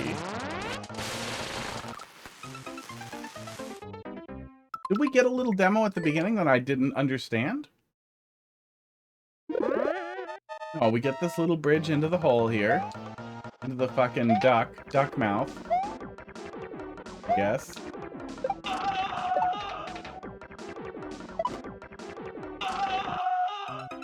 was gonna try jumping on it first. I don't think we're gonna get anything out of that though.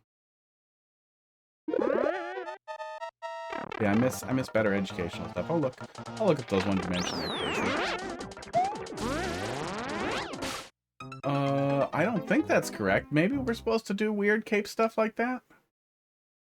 No, it says Z.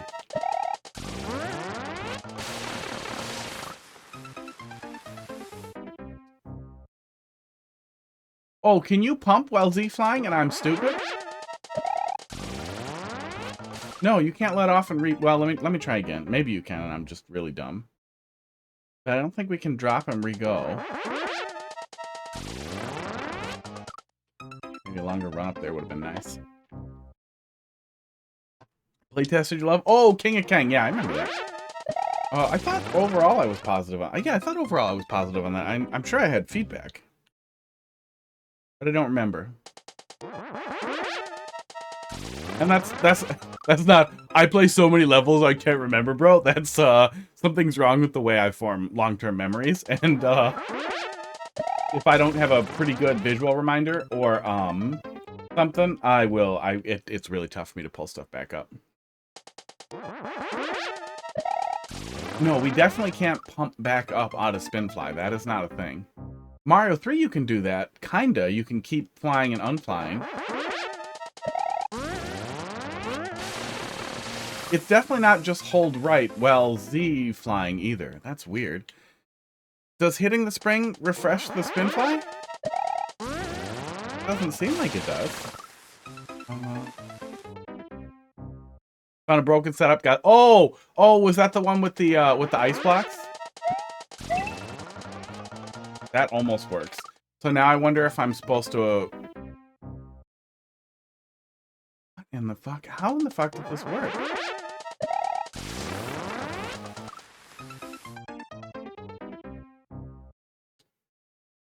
There's no way I'm supposed to re-land on the spring, just based on how that setup is set up. Oh, I'm going back and forth, aren't I? I think I know. I think I see it. It's a little hard to figure out what you want when you show me the rising lava as I fall. We're doing that. That's what we're doing. Yeah. I don't know how you tell the player to go back effectively, but I kind of wish that it did. Close. Preppy kitchen. Preppy kitchen. Yeah, Babish was good. Babish was really good. I haven't come back to it, but I watched something that it was just him talking about the pans. Then he kept uploading stuff like that over and over again, and it just made me really sad. There's literally no other cooking thing in here. I think I had to move on from everything else.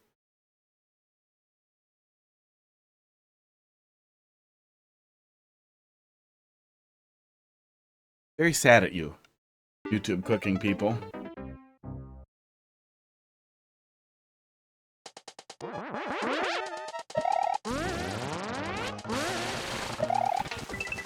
Okay, there we go. That was wrong. Probably supposed to do that, and then the other one, and then, yeah, we're waiting out the thing. Okay, neat. Yeah, this seems pretty neat, actually. Just a little hard to sort out the first thing that we're doing, which is unfortunate. All those death markers down there tell me that I was not the first person with that problem.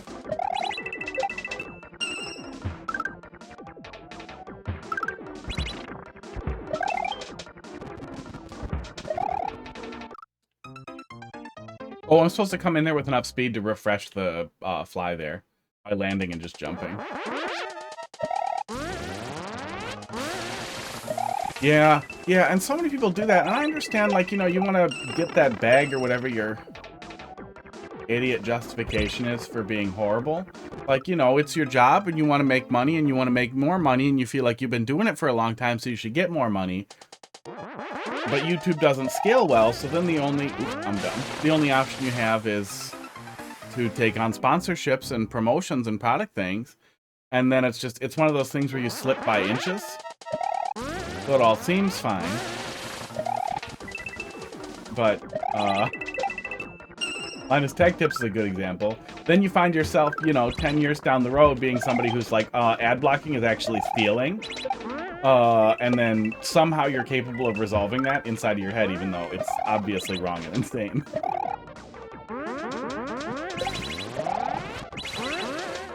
I don't know how I was making it through there.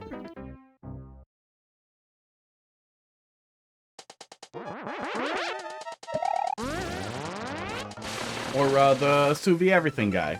Well, I forgot what his other stupid channel was. Googa Foods. Started doing more general cooking content, and it was okay. It was experimental at first, focusing on like dry aging, that kind of stuff, which you know, we don't have a lot of people addressing. Oop, I missed it. It was cool. And then it started to get more experimental to the point where it was like, okay, some of this is really clickbaity. I don't actually care.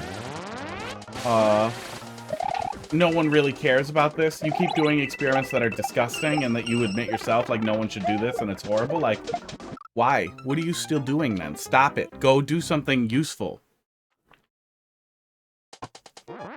And then it just started turning into the channel where he finds a random spice and calls it the MSG of random country, and then soaks stuff in it for a year or 3 months or something, and that's the only content he does, plug his stupid YouTube crap, and it's just depressing.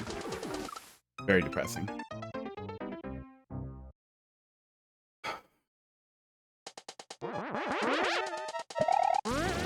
I'm very pro MSG. MSG is excellent. MSG is a excellent spice. You should have it in your kitchen.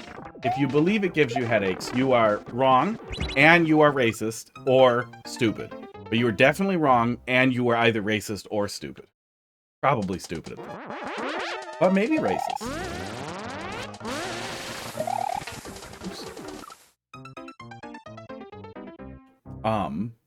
But yeah, he did some video where he was like soaking something in flour powder, in powdered flour, and he was like, "This is the MSG of Indonesia." Which is like, no, I'm fucking done. I'm fucking done. Sponsor block might save me from having to watch you talk about the garbage you sell at Walmart, but you have no educational resources. Oops. Ooh, I keep letting off too early there. Yeah, some people get focused on just the dumbest stuff, too. There we go, okay. Oh, I was letting off of one of my Z-Fly to grab the other grab. That's why I kept falling there. I should just press both. Press Z and then press A, and then I can just let off C.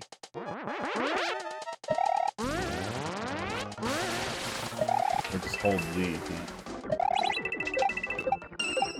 Oh, that's annoying. I wish that got pushed out or sprung out or something so that I could more easily, like, bounce on it cool there. I know that this level is old, and they're not going to go back and fix it. But I have thoughts. It's a really cool concept, too. We don't get a lot of Z-Fly stuff in Super Mario World. Oops. Oh, I fucked it.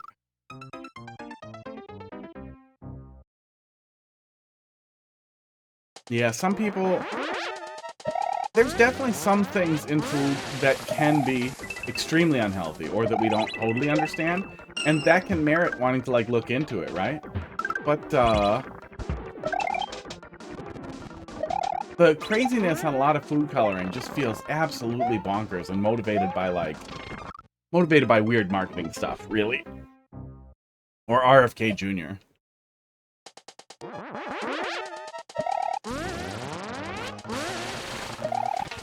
But yeah, go back to natural red food colorings, man. Let's do the cochineal beetle coloring only. Yeah, I would really love to tell more people, like, hey, that thing's red because there's beetles in it. That's beetles. You're eating beetles. You're eating the bugs. You'll own nothing and you'll be happy. How do you feel now?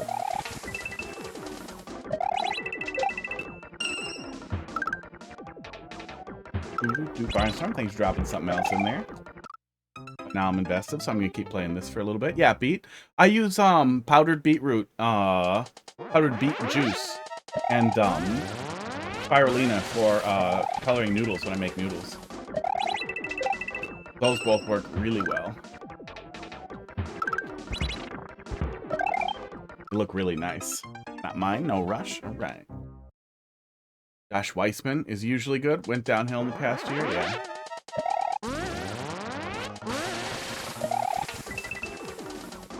Oh god, you want to go down a rabbit hole of extreme disappointment too. Like, I like espresso a lot. I like coffee a lot. I roast my own beans. I I order tons and tons of different green beans and roast them and try them out. I have a pretty nice espresso machine. Not a crazy nice one, but, you know, it was more expensive than I would have paid for it. Heidi paid like 800 bucks for it. It was the one I wanted. I was going to buy a broken one and fix it. Really like espresso. Trying to watch espresso content on YouTube or on anywhere, or find any community to interact with, like even Reddit communities, old forum communities, it is the most pretentious goddamn community on the planet. And unlike like mechanical keyboards, when there's so much like individual personal taste there, and there's a lot of little bits there, and that the keyboard community splits off into a ton of little tiny subgroups, and some of them are really obnoxious, but the community overall, I wouldn't say is super obnoxious. Just the keycap, just the limited run keycap, artificial scarcity people, and the Korean custom people. The coffee community, I've never interacted with one single person who's actively involved in coffee making or processing who wasn't insufferable.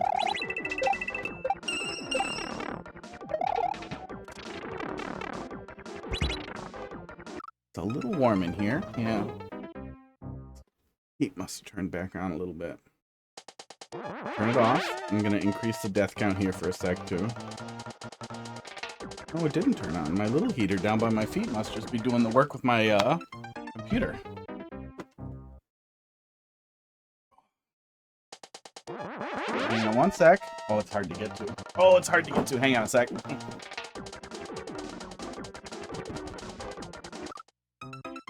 There we go.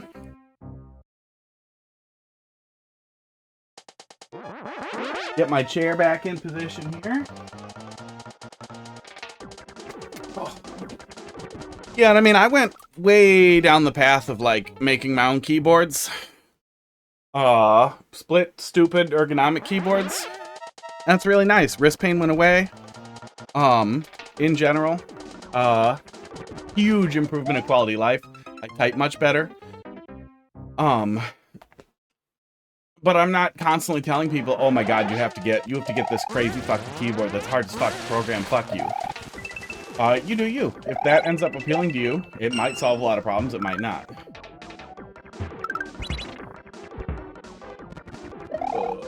Bye. But it really worked. It really, really helped me out. Plus, nobody ever tries to touch my workstation anymore. Because they don't know how.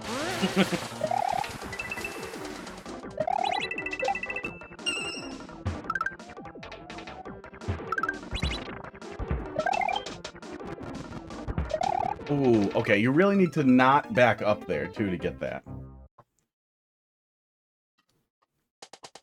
Yellow. Do we have... Oh, yeah, we do have yellow. I started playing Metroid Prime 3 again. I haven't played through Metroid Prime 3 before. I did not start it over. I went with, nope, I'll figure out where I'm at. Oh, this is going to hit me in the head. There we go. On the list. If it was on the list, it has to be. Occasionally I've had people type random colors in, though. Yellow works pretty good now that we don't have a green screen. That's good. Oop.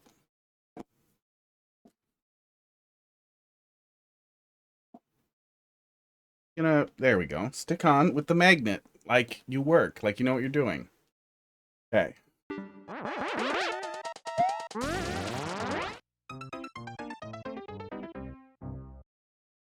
Yeah, coffee community, espresso community. Espresso community is specifically is just unbelievable. I imagine it's a lot like wine people. But I don't care at all about wine, so I will never have to deal with that.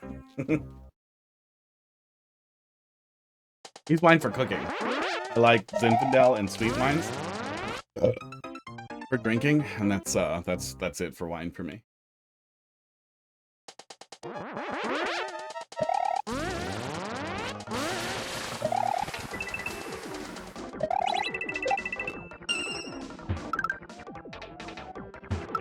No, God, no. No. No, I use Merlot and yeah, pretty much Merlot. Merlot and whatever cheap white thing. Something tells me if I need white. But no, if I'm gonna drink wine, it's gonna be dessert wine. I do not understand why anyone wants to drink. Oops. Goddamn dry, horrible wines and pretend that's a good way to get drunk. Like, are you kidding me? Do you know how good alcohol can taste?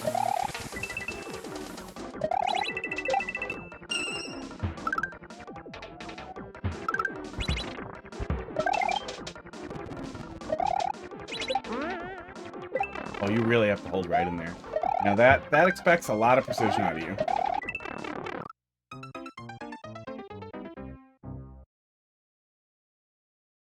I like a cheap bottle of that's stupid. There's a blue bottle thing that I like, but I can't remember the name of.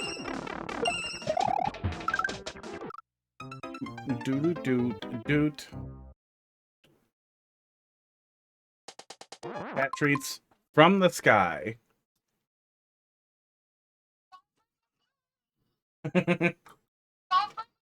Oh, there they go. I wonder if that's getting low in there.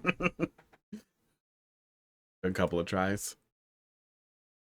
Chrome. Not Chrome. Maybe I can find it out pretty quick. Oh, Moscato d'Aste. There we go.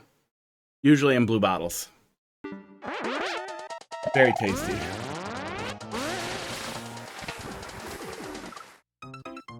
Very, very tasty.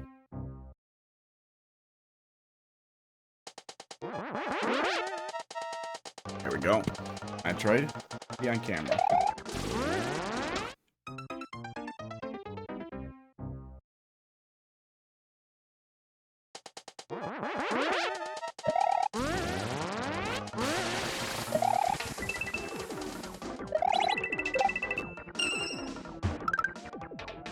Yeah, in general though, like a lot of the lighter drinking, like, has never made like a ton of sense to me versus like, okay, if you're drinking to get drunk, make something nice with liquor, right? It's basically pure alcohol and not a ton of sugar, so you can flavor it real directly. Like, there you go. Beer and wine have never just made a lot of sense to me. Good wine is good. Good sweet wine tastes nice. But it's, you know, it's dessert. 2 brands in my store that come in blue. Ah. Yeah, oh yeah, Riesling. I like Riesling a lot too.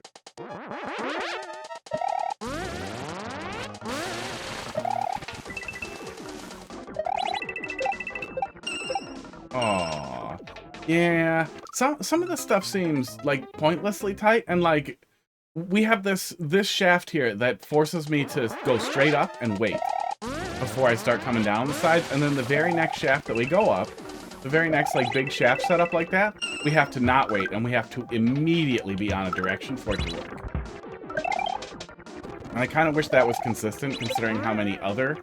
Yeah, see, the very next one, considering how many times, how we already have pressure underneath us coming up on us, it would be really nice if at least that input style was consistent. If what you wanted the player to do coming out of those shafts was the same, it would flow a lot better.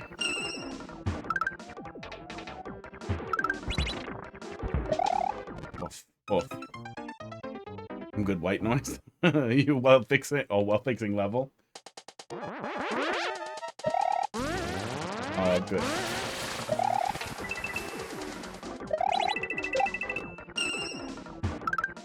You like that? Tune into my podcast where I yell about politics while I use this voice for 3 hours at a time. And, oh, what? Oh, I'm so... Okay, I see. And constantly recommend that you get better help over and over.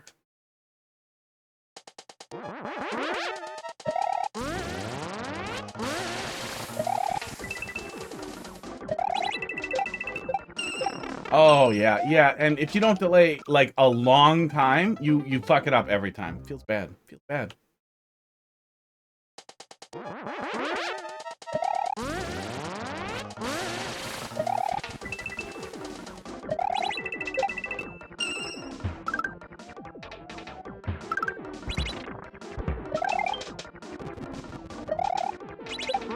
Oh, yeah. It might depend on when we're landing on the blaster there. We might need to land on it a little earlier or let off Z a little bit earlier. Which, yeah, I guess I kind of wish you could put something under there that it could land on to just make it in a consistent position every single time while still falling down. Because it's always going to feel like it's falling down when the lava is rising over it. So you could just kind of stop it and it would still feel like it's rising. Like it's falling under the lava. Oops. That too, we fucked that up a bunch. Like, that could just be one tile longer, and it's not like it would ruin the difficulty. It would just make it a little easier to be more consistent there.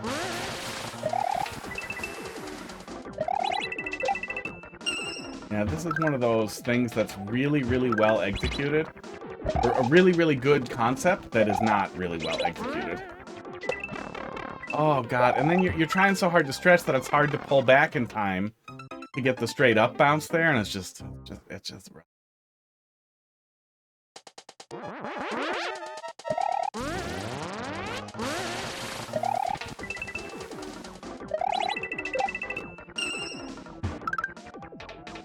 PBS still puts really good educational stuff, good documentaries on YouTube. Frontline does, I think, usually one a week or a month. I feel like it's probably once a month. It was once a week, I think.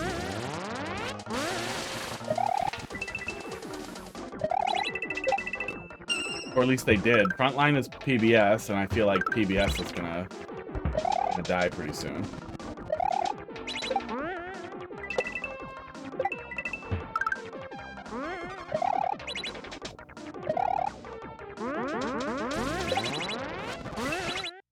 I do not understand what I am supposed to do there. Am I supposed to maintain P-speed there? Yeah. Yeah. Really good concept, executed poorly, that ends up getting more and more frustrating the more times you try and get it.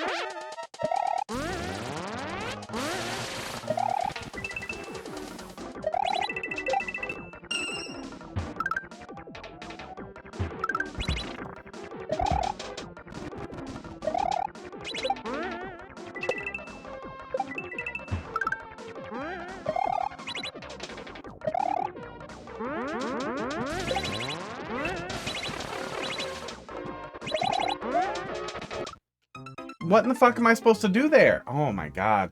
Having a setup that janky without giving me any opportunity to practice or understand or an optional checkpoint maybe or something, feels really, really bad. Especially considering how deep in the level we are before we get to touch that. I'm gonna be sad if this is the last one in 8 image.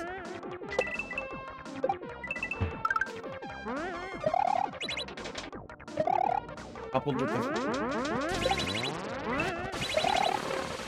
Like, what the fuck even is this? What the fuck?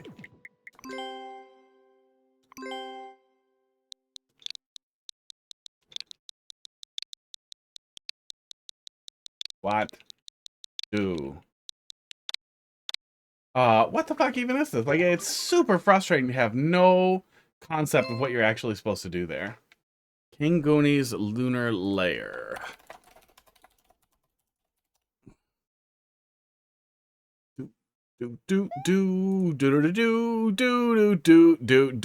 Browser. Let's see what you're fucking supposed to do there.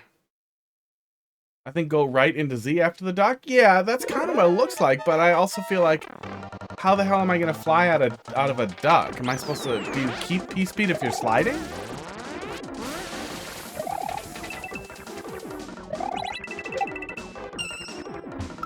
Oh, they did the other way? Probably so that you could lean more into that one? Yeah, that makes sense. But that makes that one a little bit more flexible.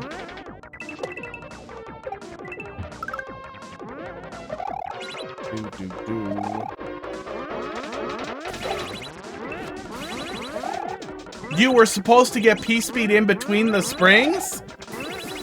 I mean, I see the arrows now watching someone else play it, but holy fuck, dude.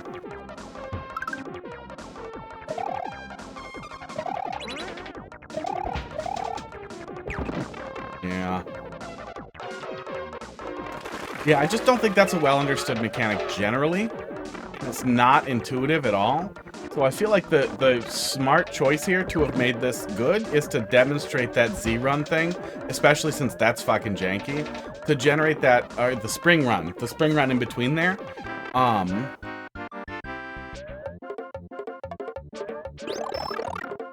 Way before we get started with the shaft. Maybe that's the first thing that you learn before you go onto the bridge, is how that works. Eastwards. Maybe there's a room after you go over the bridge and into the mouth hole. And then after that,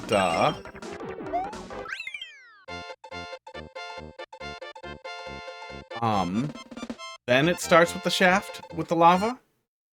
Something like that. There's probably some room in there. Yeah, messy. Wrong answer. No heart. Yeah. Yeah, fun concept. Needed to kind of show the player that weird fly setup there. Especially for 8MFC. This isn't like, dude, I'm on Team Feather and I just expect that you guys know this. This is like a super hard cape level. This is a 8MMC level that's meant to like show off the best. That was the concept, right? Like the best creators making the best things in Mario Maker. So, you know, let's make sure that the challenge isn't learning some obtuse mechanic, and that the challenge is executing that obtuse mechanic after you demonstrate how it works. 6H4 6X1 DTG. All right. Mantis Lords. Mantis Lords music was really good. I have that in Beat Saber. That was the only thing I have from Hollow Knight. There's a lot of good music in Hollow Knight. Mantis Lord music was very good. Whatever that final boss guy in the carnival tent was. Also.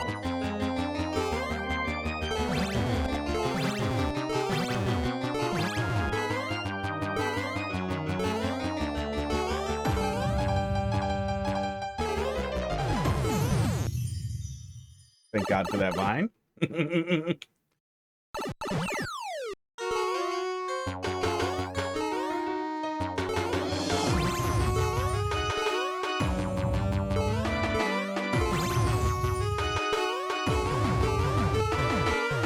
That sounds a little off. Oh my God. Okay, I guess I'll just one-shot it. It's fine. I'm just a gamer. It's fine.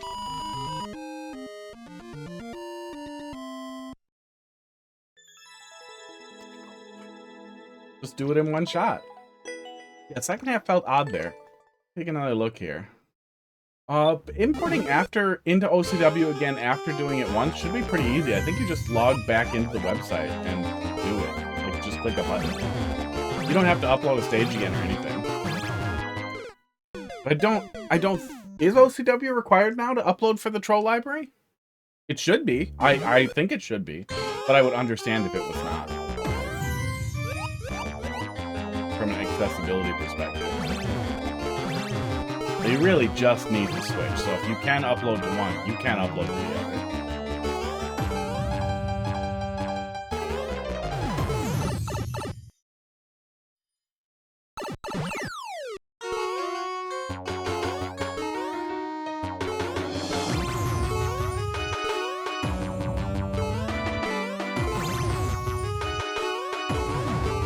Yeah, I thought maybe I dawdled at first.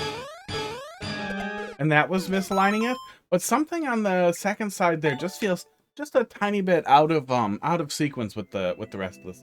It doesn't ruin it by any means. It was fun. It was good, but it feels a teeny tiny bit. Well, let's pull it up here. Mantis Lords. I spelled Lords wrong. Oh, I need a doctor. The Metroid has feasted. Turn off the giant cats. That's been on there for a really long time. I forgot to look at my screen. Mantis Lord's theme.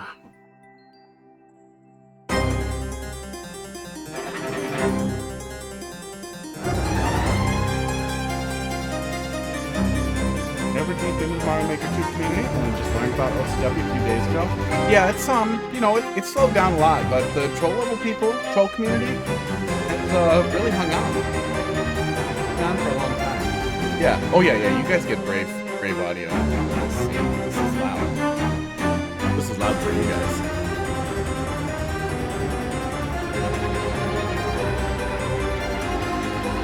Okay.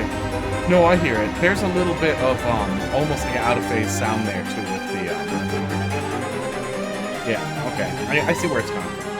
I see where it's coming from.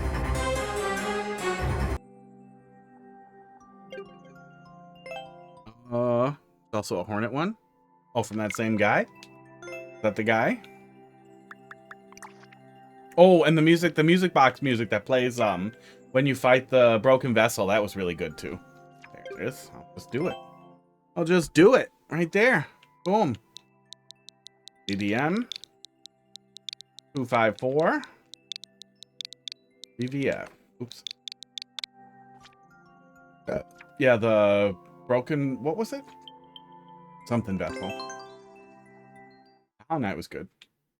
I still think Hollow Knight is overrated. It's not the greatest Metroidvania ever to have existed by any means.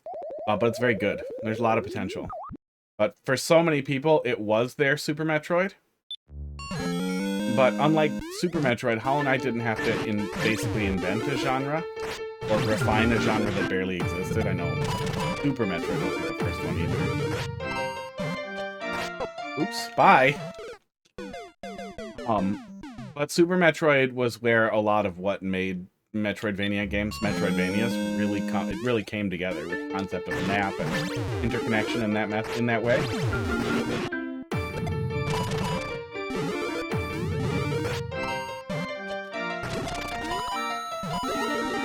So it's not even that Hollow Knight stands on the shoulders of giants without people acknowledging those giants. You don't need to know that. You don't need to know the history of video games.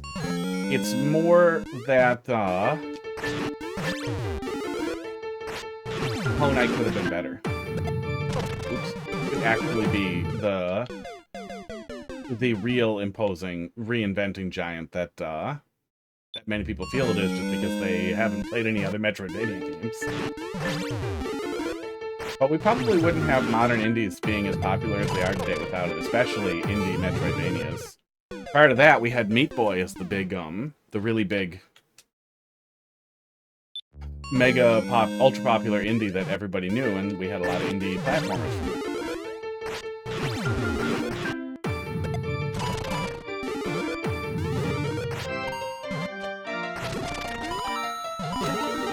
Oop, oop, oop, missed it again. Yeah, maybe that's a lot of it. Maybe a lot of people just really, really like the engine. A lot of them do now. Man, the number of Hollow Knight clones people are working on is bonkers. I did not know that I could do that. In a little one-tile gap like that. Yeah, I do not think that Super Metroid had the best physics either. I know some people get hung up on that, but Zero Mission had the best physics. Or Dread probably had the best physics. Dread or Zero Mission had the best physics out of any of the Metroid games currently. A toot, thanks for dropping something in there. Oop, I did it again. Take a look at that after this.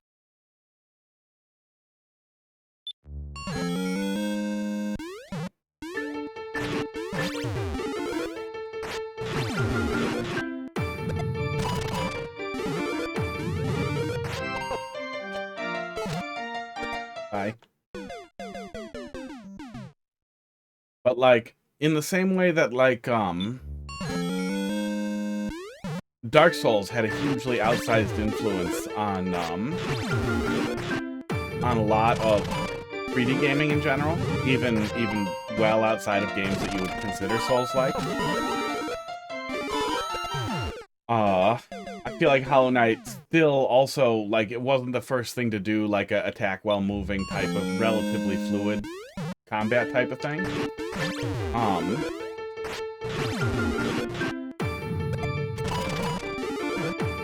It just really took off. Which doesn't mean it's bad by any means. Go fast there. Yeah, I'm not saying it's bad. I'm just saying that it's, you know, it's like a solid 9. that people herald as the greatest game of all time. Which also makes me a little worried. A lot of people were, and it definitely got more criticism than I've ever heard about Hollow Knight, but a lot of people were hesitant to criticize Breath of the Wild because they were just so happy with the new Zelda game and how good it was.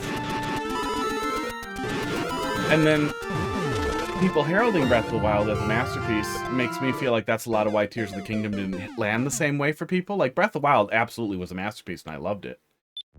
Anima, how you doing tonight? Enigma. I like Tears of the Kingdom more. I thought they iterated on the ideas Breath of the Wild had really well, and made a better game.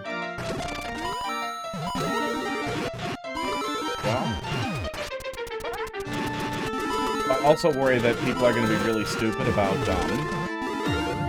Hollow Knight 2 song whenever it comes out, because they're gonna be like, why isn't it Hollow Knight? Why isn't it Hollow Knight again? Why isn't it the same? Why isn't it the same feeling that I had the first time I played Hollow Knight? Like, buddy, because it's a sequel that's expanding on the thing that you like.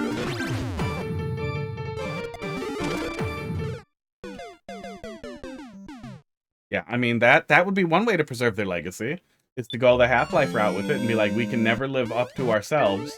Let's not. And then we'll wait like 10 more years until all those people are dead, and then we'll, just make a different game about other bugs that aren't related to these bugs, and we'll call it Bugborn. Oh, and then we'll do Elden Bug, and then we'll come back and we'll do Dark Bugs too.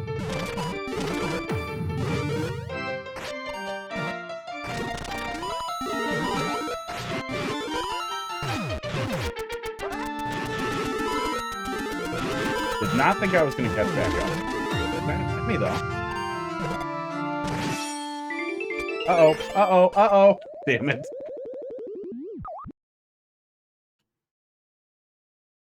Super Metroid had a really interesting movement system. There were a lot of really, really interesting choices. Development on the Super Nintendo required, like, manual memory management. Every single thing was done by hand in assembly, eventually. So we had a lot of really weird choices with momentum and movement systems because there weren't really standards. And it made really cool things, like how movement and acceleration works in Super Mario World has led to infinite ROM hacks and remixes. And we get a lot of that in the Super Metroid ROM hacking community as well, with really cool remixes, minor adjustments to gravity and how all that works, and it's cool. But yeah, I just feel like in general it was probably floatier than what was necessary.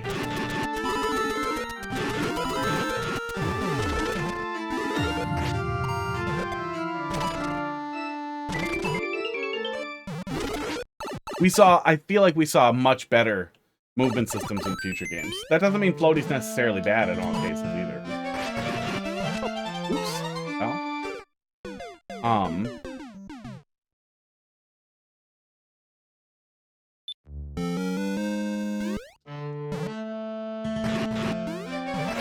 Oh, and I should note too, I main Game & Watch in Smash Bros. I like floaty. I like floaty with control. I think one of the things that would have helped Super Metroid a ton is if we had a fast fall option. If we could like double tap down to fall faster or to reach max fall speed, that would help so much. Especially with water segments.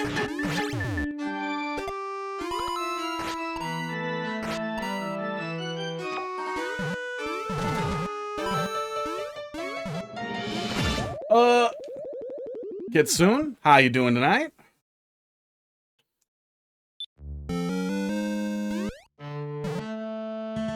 Yeah, I played Super Metroid a lot. I casually speedrun Super Metroid.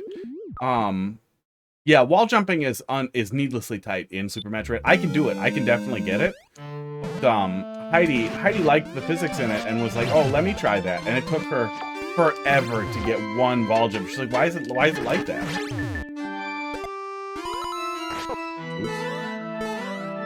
I died. Trying to get the whole team up to level 50.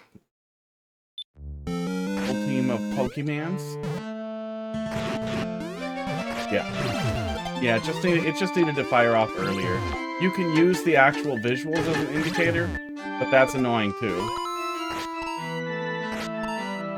If you're playing on emulator, run ahead set to 1 frame helps enormously. Okay, I thought the scroll was gonna keep getting me. And that's it, and that's it. So what is that pipe?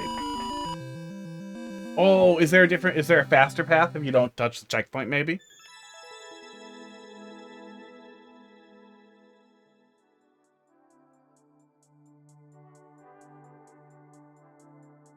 Going into Morph Ball in both returns and dreads. Dread makes you fall faster. Oh man, I really did not like Samus Returns. Samus Returns was such a wet turd.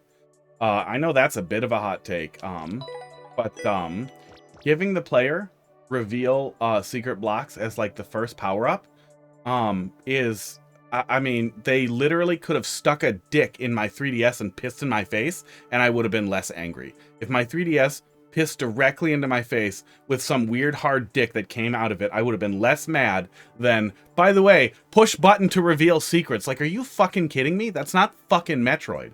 That's not what these types of games are about. You've ruined exploration. And then the thing that made it really terrible, because other games have done that, we got something similar in Dread that worked as a way to clean up or search when you couldn't find anything. But they didn't do the whole thing where you use subtle visual indicators to imply where hints will be, and then to gradually condition the player to understand when a dead end or an end of a room or something is actually a secret, so that you feel like you're actually hunting for secrets and digging them out and sorting them out. And that's not a new thing. Games have been doing that forever, and they just skipped it. They were just like, no, we're not going to do that for this. You're going to find all the Metroids. Fuck you. And it felt so bad. It felt like a linear and bad experience. And yeah, AM2R coming out at the same time, it shit on it so hard. That must have been unbelievably humiliating for the Ninja? I don't remember who. Mercury, for the Mercury team. That said though, I do think the Mercury team heard the feedback from people who played AM2R and loved AM2R, because they did a great job with Dread. It was the same folks, and honestly, it feels like they played AM2R and they were like, we fucked up so bad, you guys. Let's make Dread like this. Let's make it better. And they did. And it's great. Dread was fucking great. I dropped an antacid down my shirt. Don't judge me. Hard to be this dumb. Where the fuck did it go? I lost a pill.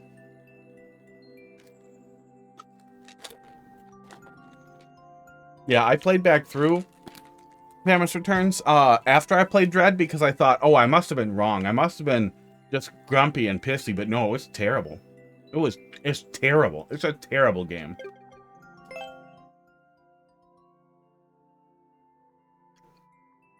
Oh, I might have a hotter take on, that's Metal Gear Solid, right?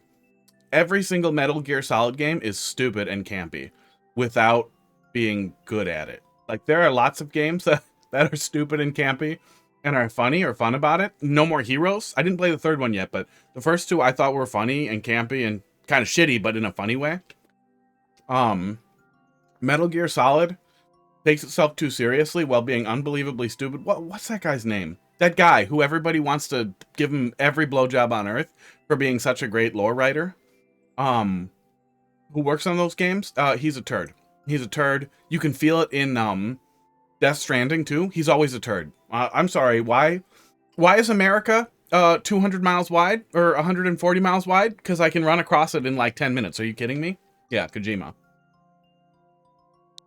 Oh.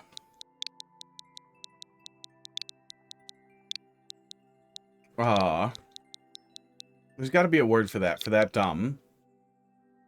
Preening, pretentious, self-important depth, but really it's kind of shallow.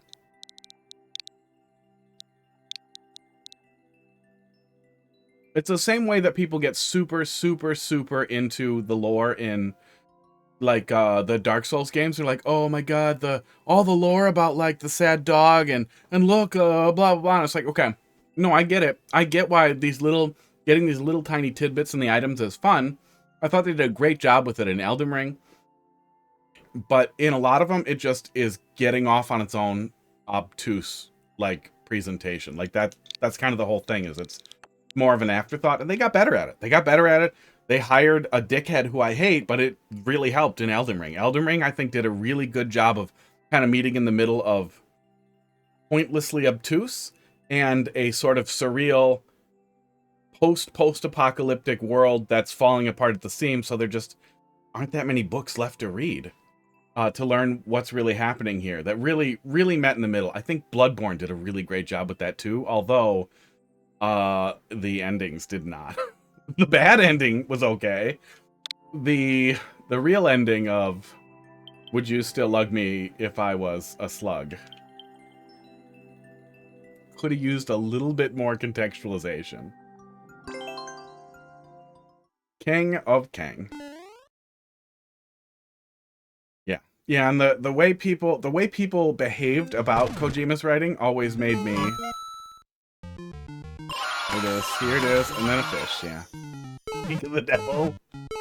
The way people speak of his writing and how great it was, and like how genius it is that like that one boss where you have to put the controller in the other port because he can read your mind. Oh my god, it's so smart. Oh, it's so smart. What kind of genius? You have to put it in the other port. You plug it into port 2. Why can he only read your mind in port 1? What does that have to do with reading your mind? This is not as clever as you think it is. It's just a dick move. I didn't play it. I'm not holding on to any bitterness. It's just not that smart, right? Like, what would have been really, really cool is you had to, like, put your hands behind your back, okay? Then he can't see it, like implying he could see the controller inputs unless you were playing it backwards or something. I don't know how you do that, but there was any other way. There were a lot of better ways that they could have played that off. Or people could just not think it was genius. Oh yeah, Blowy Joey, and then there's something down there. Yeah, I remember some of this. I remember all of my feedback. Nah, not a god tier troll level. Well, it wasn't so much that it's bad. It's more that it feels a little derivative at this point because we've seen so much of it. I was talking a little bit about it earlier, but one of the things that I thought was like a okay twist on it is hiding something in the coins. Like, instead of the last thing is a bad thing and you're supposed to move or just not get them, is just one of the coins in the middle of it hurts it.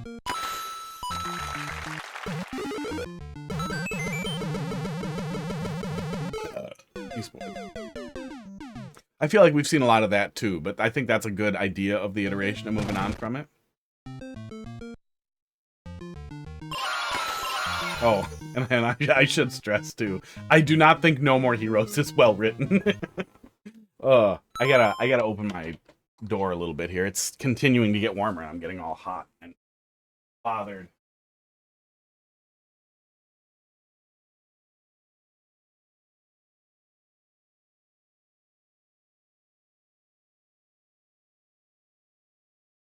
Turn both heaters off, but it is getting hot.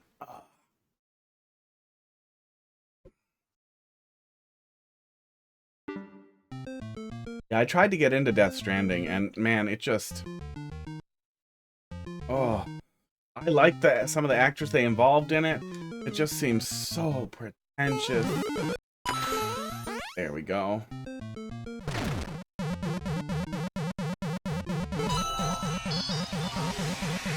Oh yeah. Oh, short hop check, yeah. That's cute. Oh yeah. I struggled to understand. I struggled to understand what to do here. You did put a box around a vine up there. I feel like vine was some of the solution there, but I don't remember what it was. I guess we'll see. We'll figure it out.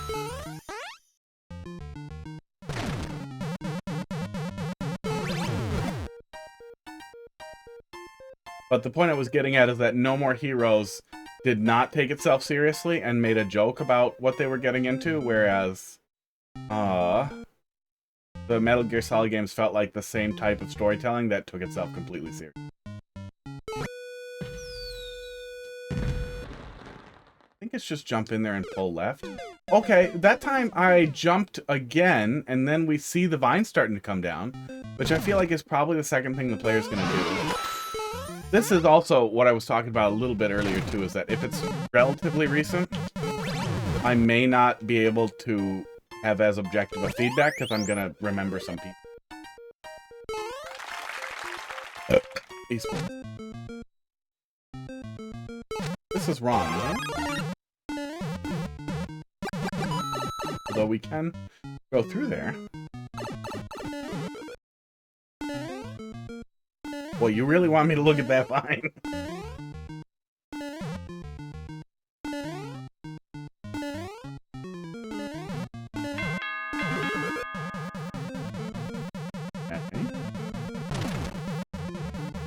Oh yeah, I should see that weird soft lock's probably gone, right?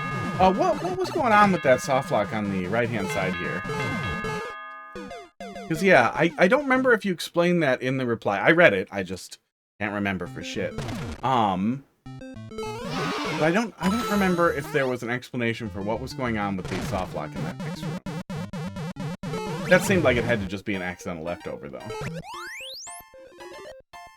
At least executes well. There we go.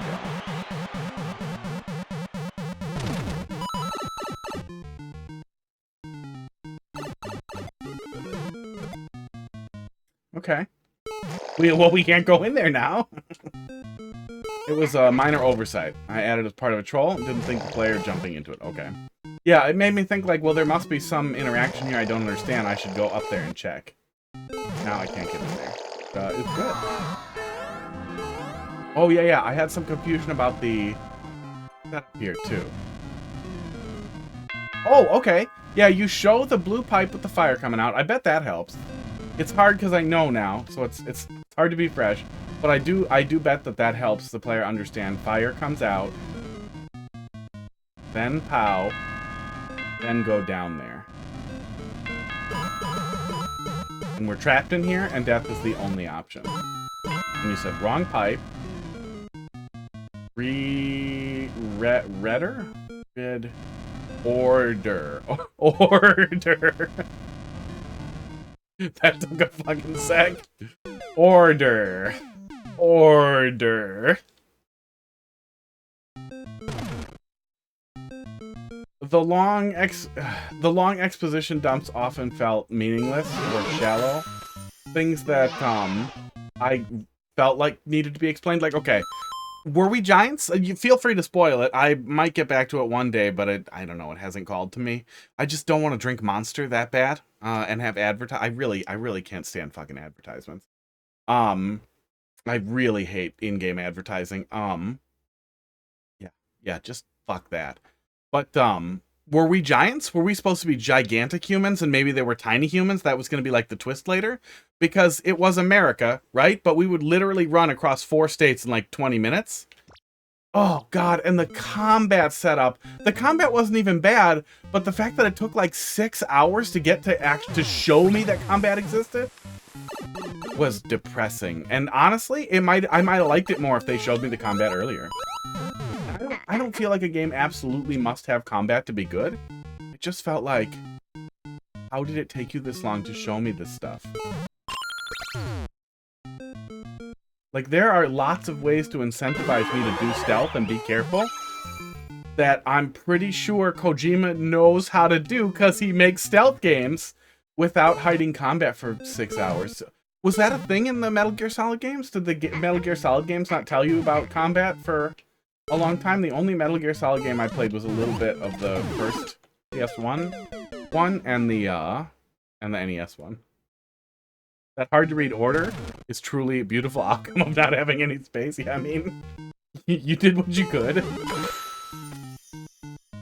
Sometimes forcing the player to try and sort something like that out can help them read the rest of the room without knowing it. When it came to the size of the maps. Okay, that's bizarre. There's no justification for that. Then if you wanted it to be America, right? Then just set it in one unit, one part of America. Just set it in the eastern states. That seemed like that's where we started. Central and eastern states. Yeah, just a bizarre choice for us to, for no reason, be gigantic and able to cross multiple states in a matter of minutes. Bizarre. Had to get loans from the... Oh, that's probably what you mean. Had to get loans from the bank to make Death Stranding. Yeah. At that point, I mean, it's probably a little rude to be like, kill yourself. But, at that point, when you're considering advertising in a game, I really think it's time to quit your job. Quit your job and do anything else.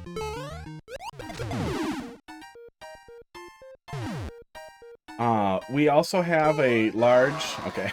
Well, there's more reason for me to go in there. It's harder for me to run off. It's also easier for me to stop here and be like, wait, I should check the other pipe. Which allows that to pay off in more than one way. I think that setup makes a lot more sense than it did before. Yeah. Yeah. You know, we've heard that kind of propaganda for TV for the longest time. It's like literally cable TV when it first came out in the 70s, 80s. The whole idea was that it wasn't going to have ads. No ads because you pay for it, right? Ads pay for free. And then of course it got ads. And then that was the same thing with all the streaming platforms and everything else. Like, no, you pay for... If you pay for it, you won't have ads, but now you get ads anyway. Now they steal your data and sell it. Esports. Now constant inundation with advertisement is a way of life. A fact of life. An unavoidable fact of life. And, like, if you see games as art, there's a big difference between, Warhol painting, soup cans because he found... meaning in them or criticism in there, and I don't know, fucking the Mona Lisa sponsored by Campbell's Soup, and you can't look at it unless you're eating soup. Oh, is that why they threw soup at it? Okay, well, it's definitely still possible to do that if you're dumb, which is probably a good sign for the troll, but also I can see that there are multiple ways to avoid that, which is nice too. It also seems like we're not bunking our head there, too, which is good. Advertising isn't in the game anymore? Okay, so it sounds like they even agree that I'm right. Yeah, I have a pretty aggressive stance on advertising generally. I hate it. I strongly encourage you to block it. I have this little command for... The only time I run the stupid ads is right at the very beginning on the starting soon screen. It's just to disable pre-roll. With the expectation that you can just, you know, come a few minutes after the notification. And boom, no ads. But yeah, it was such a nasty thing. It's such a nasty thing to potentially have to not just affiliate with advertisers to make something. Like, we have an enormous... that still works. We have an enormous established indie game empire of like, indies aren't even fringe anymore. Indie games are a mainstream thing that are just made differently from how other studios work. So the fact that he wanted to get loans and blah blah blah, all this hard stuff to essentially get major studio support styling for indie game just feels bad. It feels bad. I know he had a big fallout with Sony or whatever, and couldn't do the things that he wanted to do with Silent Hill. No. That's meant to bonk me into here. Is this still... Oh man, this is still there. Mean. Yeah, feels mean. Oh, Konami? Yeah. He had a big falling out that messed with, his projects going forward. Yeah, sorry, I'm not super up on the history. Yeah, I don't think there's a good justification for we needed more money, so we put Monster in the game. And I would still be... Oh, I remember this. Yeah, this pissed me off. This was so confusing, but I think you had images of how it worked better. That made a lot of sense. I guess we'll see how it flows now. Oh. Konami has been mishandling their IP for a long time, too. By no means do I think Konami did the right thing or whatever the fuck was going on there. Konami should not have abandoned Silent Hill. It should not have taken them this long to hire somebody else to do it, because it's literally free money. Oh, I got it. Well, I guess let's just try and do it the way we would. Esports. That would have been my first thought. Okay. Did they try to say, like, he didn't have rights to his own name or whatever shit? Ugh. Okay, so don't grab this Shelmet. Oops, I probably should have taken damage from that guy. No, sorry, Mr. Kojima. We actually own you and your name. Oh god, did they try to enforce a non-compete? Non-competes are so fucking scummy. I was ready. I was ready to throw a fit if, a place that I worked at, they had a weird little, like, non-compete thing that was meant for their engineers, and then a thing that, like, anything that you do is, like, anything that you design is the property of the company. And I blew up. I was like, I'm never, ever, ever signing this. Blah, blah, super long spiel. He's like, no, you don't have, it's for engineers. I was like, then you need to write a different one. I do a little bit of 3D design work on the side. I'm not signing this. No, it won't apply to you. Okay, then rewrite it. There we go. Okay. I think I can just run and jump from the middle is probably what we're doing there. Yeah. But even if they have significantly different, like, cultural perspectives on non-competes or whatever, if that ended up being the core of it, that would make me really mad, just generally. The idea of you, like, owning somebody, if they worked for you like that, is fucked up. Okay, so then don't do that. And we still get shoved down there. We still can't go up there. Okay. P9, thanks for dropping something else in there, probably. Take a look at it, yeah, after this one. Ooh, after I pee, and then this one, and then come back to it. So let me pull up the old piss spot here. And I will be back in just a moment. I gotta pee. Your father is a warrior. Yeah, a warrior. Or maybe not.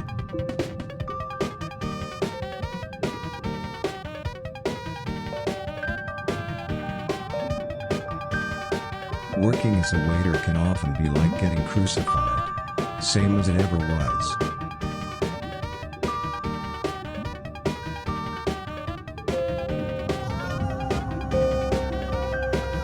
When you are in the middle of a controversial debate, remember to do the opposite of what you've been doing so far.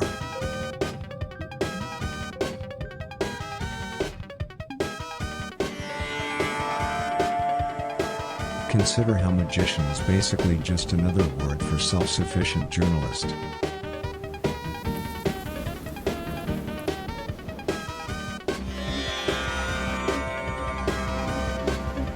No magic, no dignity.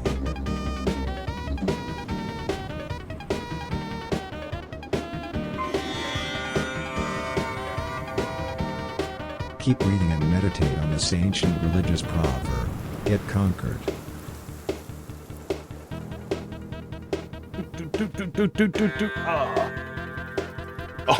Should afford I was gonna say, it's the same level. Gotta give me a little more time than the same day. But we'll take a look at the first room. Oh. Yeah, art has often had patrons, and I don't think that you can't have patrons in video gaming. I don't know how you resolve that with sponsorships. I don't like the idea of billboards or anything like that either. Esports. Not this, right? Okay. I don't remember what the trigger was for this to go the other... Oh, was it to take damage? I think it was to take damage. What did you say? I was also peeing. I said, I'll take a look at the first room. But more than the first room, you gotta give me a little longer. I'll definitely remember too much of it. I just zoop right through it. Then I won't be able to really process it that effectively. It'd be like trying to get feedback on watching somebody else play a troll level.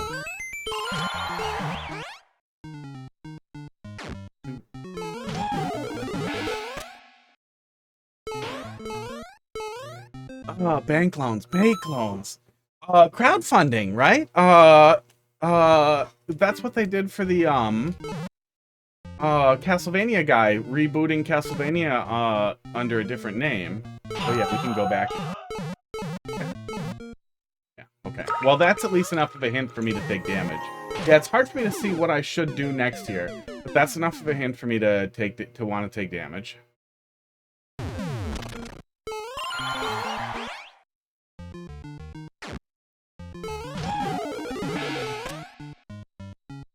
Go up there.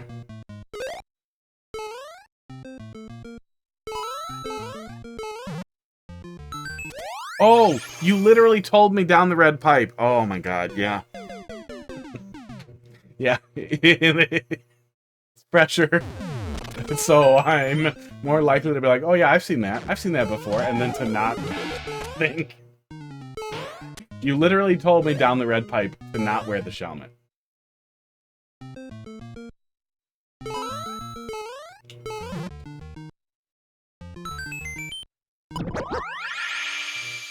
We still plunge off over there. So we just want to run and then pull back. Should be doable, though. I'm trying not to think about how frustrated I was when I got stuck here forever, and I'm trying to think about it as fresh as I can. But I keep remembering, like, oh god, I have to go up here. I wish I could see my feet. I bounced on something when I ran over to the edge there. Okay, there we go. Okay, there's that. I did nerf that by specifically 2 blocks. Good. Probably. Oh, you might be able to actually... maybe. We'll look at it in the editor after. You might be able to just kind of pull the slope down a little bit further and drop everything down so we can see just a little bit of Mario's feet on the right side, which at least could help the player understand where they are if they're confused. That's correct, right? So now this... yeah.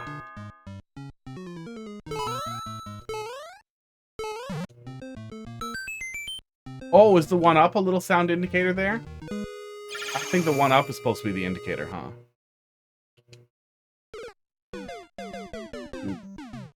And I will face the Elite Four. With two left to get to 50.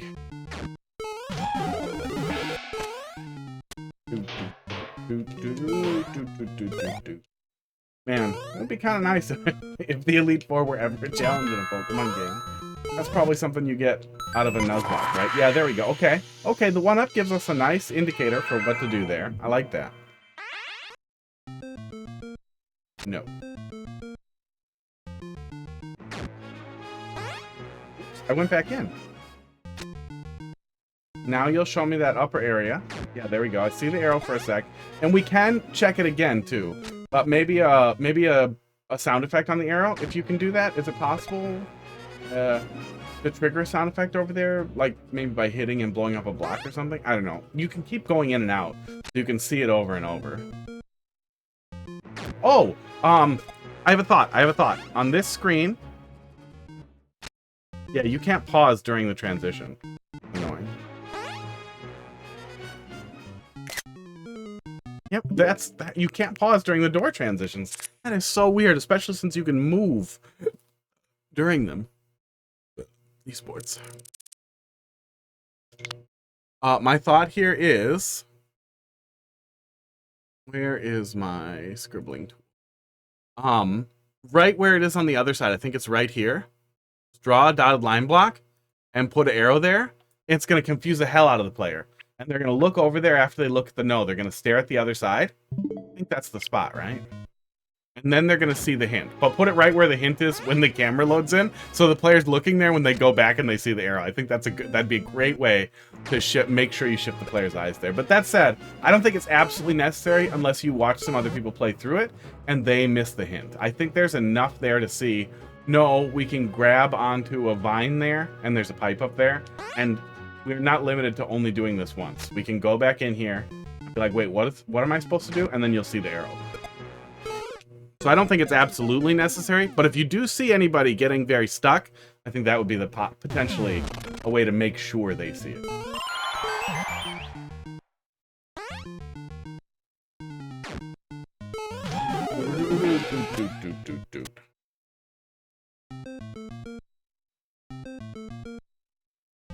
You're allowed to use healing. You're allowed to use healing outside of battle, right? So you can still heal in between the fights, at the very least.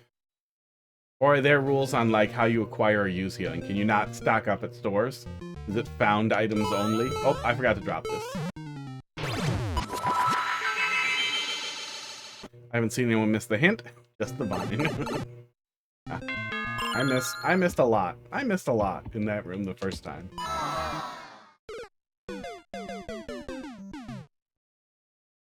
I am glad though, after getting the Death Stranding, with all the ads, that didn't take off, that didn't start being a thing. It's like, wait, what if big studio people start leaving and they just make a bunch of fucking ad deals to sell games as a smaller studio? That would have been the worst timeline.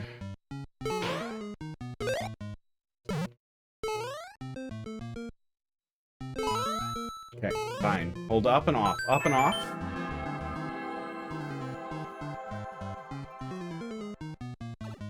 Okay, there we go. There we go. It was a little confusing, but I was on the vine. Was that a second no last time? And then there's another pipe up there. And you show me pretty clearly where it is. Good. I think that reads really good. I don't remember if the second no was there the first time, but I like that. Oh! Oh, no. Oh, I'm sorry. But I think it would be even funnier if the first time was Little Bowser, and the second time was Giant Bowser, and the no was bigger.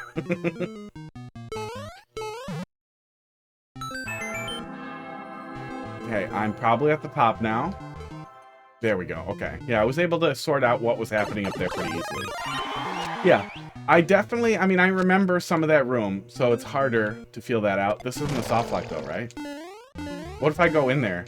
I can still go in there. I can still go in there. There's a boo ring in there, right? There has to be. There has to be a boo ring in there. I'm not gonna do it, but I'm worried that I could. Ow. There's just a mushroom in there.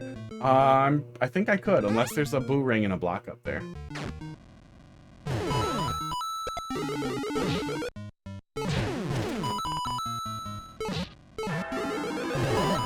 Okay, so we did need the mushroom. Okay, okay. Oh yeah, I guess. The muncher here, yeah. Wait, is that a smiling face or a sad... Oh no, he's smiling. I'm not gonna go in there. But I'm worried that I could. So hopefully, if there isn't something in there, you probably should just put a boo ring underneath the note block.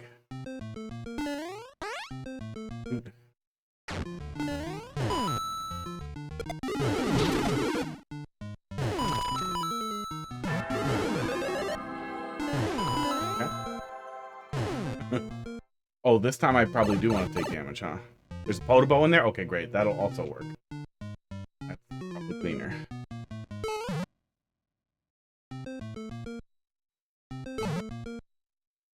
Oh, yeah! Okay. And then I did not understand this setup at all. I couldn't figure out how to not get the mushroom here. And I kept getting stuck into the soft lock. And then I moved on. Yeah, I remember that. This time I didn't trigger the mushroom at all.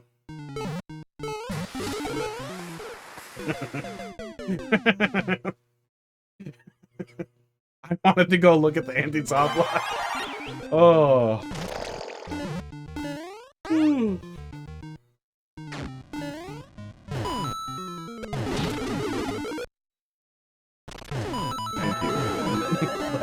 glad I could impress you. Let's keep this so that we can go in there. Okay, so it's probably getting triggered by us having the mushroom still. So I don't understand exactly what was happening the first time. But okay.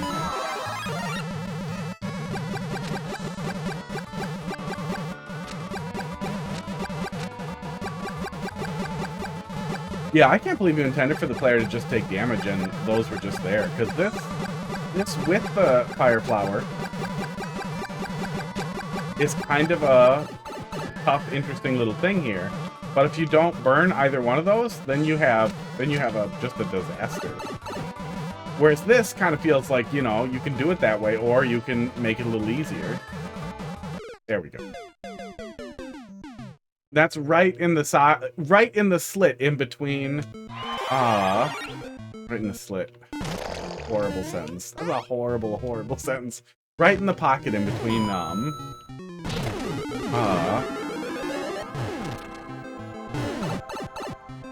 being really annoying and being kind of a neat little mini game. And I think that is the perfect anti-soft lock, when it's like goofy enough that it's kind of fun, but you're kind of like, okay, but I also hate you. And then we didn't see any of the rest. What? Why? What's that for? Okay, fine. It's not hurting anything. I've seen 2 people just stay on the right and jump down.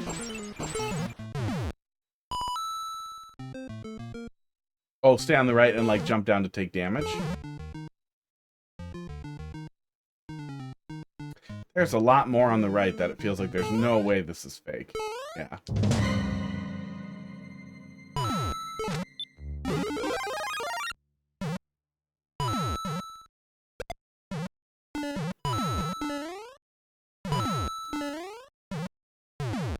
Okay, fine. Don't get the mushroom somehow? How do I not get the mushroom there? Okay, that other pit was death. I see it. Yeah, the pit wasn't tempting enough. The 10 coin was not tempting enough.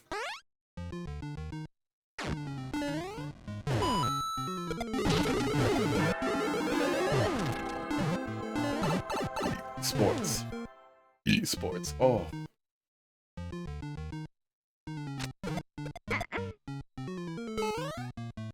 I don't know what that's doing.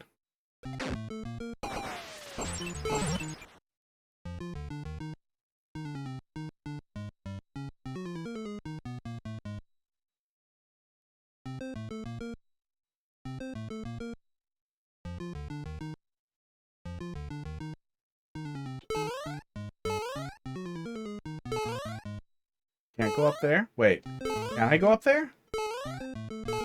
Oh, that feels like something. That feels like something for later. Okay. Oh, okay. Oh! Oh! You were showing me how to kill that mole. Interesting. It didn't click right away, but it clicked when I saw the mole again. I was like, oh, I know how to kill that mole. That's clever. That guy's always to say I could.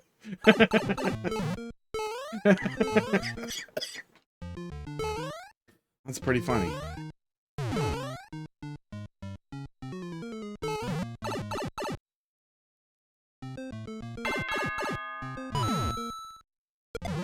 Oh, there's a clown car down there. That's how we're getting up there. Okay. Wow, that pit was not tempting enough, and then it was right. Okay. That's pretty good. Yeah, I stopped, I thought about it, and I determined, even with the power of all the meta that's rattling around unattached in my brain, starving this Metroid to death, that no, there's no way the pit is valid, and there's so much stuff on the other side that... Why would I try the pit? The other side has to be it. You wouldn't set all that up for nothing. I hope it was all set up to set up things.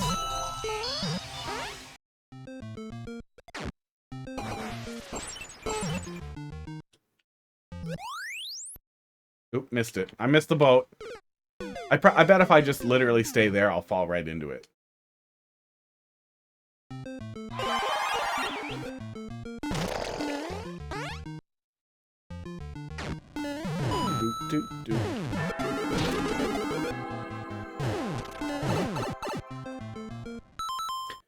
we talked about the other day, but I didn't look into it. But I really hope Nuzlocke ROM patch, probably? They probably just call it a patch. They're actual Nuzlocke patches. There's several ROM hacks with Nuzlocke rules. So some exist out there. Oh yeah, there's some people talking about it. I'll dig back into that. Because that would be fun. And I have been thinking about, because I've been playing so many things I haven't played. It's been a really long time since I went back and played old esports. Be nice to play a good Pokemon game again, especially since I was so disappointed in the last couple. So man, if like Heart Gold or Soul Silver could force me to do stuff, or oop, missed the boat again. Yep, missed the boat again. I never played any of the Game Boy Advance Pokemon games. I don't know why. I played so much stuff on the Game Boy Advance, but the Game Boy Advance ones didn't appeal to me because there were so many good games on the Game Boy Advance.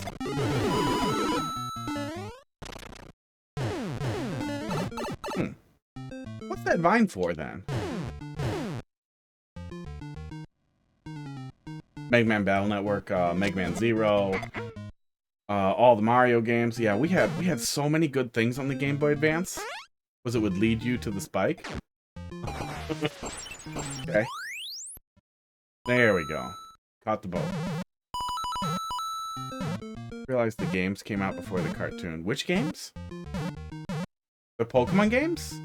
Yeah, the original ones. The Pokemon Green and Blue or whatever in Japan came out so long ago. It was kind of crazy. Pokemon Japan Red Green release 1996. And then when did they come out in America? Oh, was it also 1996? I thought that they... Oh, 1998. I was going to say, I thought they came out a good deal earlier in Japan than America. Like, it wasn't the typical, like, a few months apart or maybe a year apart. Funny that it gets stuck there.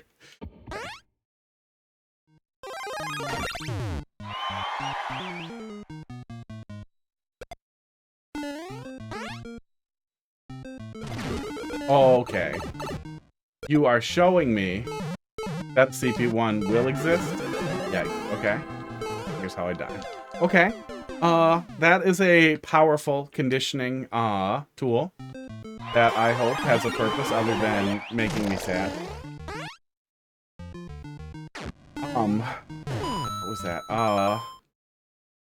I played Little Nemo the Dream Master as a kid without knowing there was a movie about it.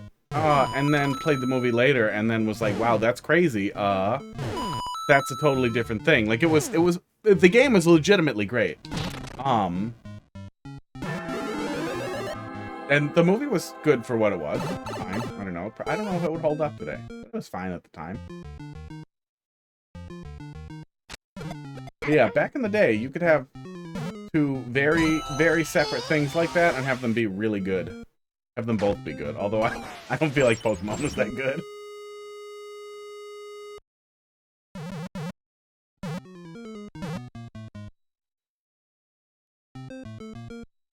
Okay, so... Am I supposed to go on a pipe then? No, pipes are not enterable. Okay, I'm pretty confused then. So then we're just looping back through, I guess? Sports. Probably? Okay, so we want to just stay put there that time. I get it. We're literally doing it immediately right. Initially the pipes worked, but I ran out of pipes. What happened? Yeah, I assume the pipes were there to show me that you were setting up twice. Almost forgot to take damage. Or showing me that you had a CP1. Not that we were reusing this with a flipped state the second time through. Which, okay.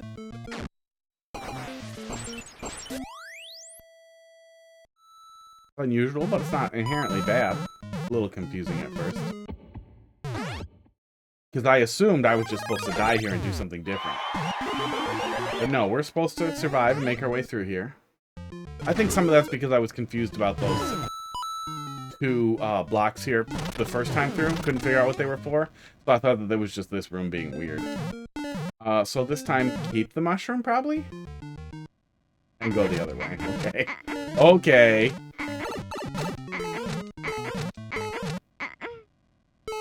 Here we go.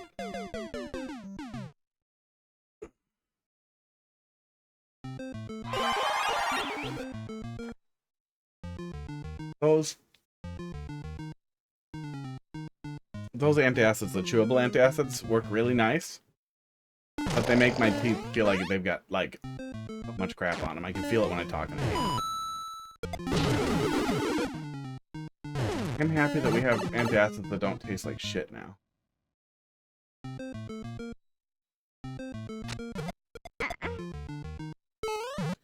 That said, it's unusual, and there's nothing inherently wrong with reusing a room to, like, immediately twice with the same room, but flipping everything around. But that said, it does make this segment feel extremely repetitious, because we're immediately back in that room, so it's not even doing, like, the typical... Like, you basically short-circuited a CP1 troll that actually has something to it by just going straight back to CP1, but it's backwards. But if it's not super long coming out of here, like if we move on pretty quickly and then we get another checkpoint, it won't be that bad. We have to come back through here and do this a bunch of times. It will be. I think I'm okay. I'm not okay. No, this is still never correct, is what you're telling me?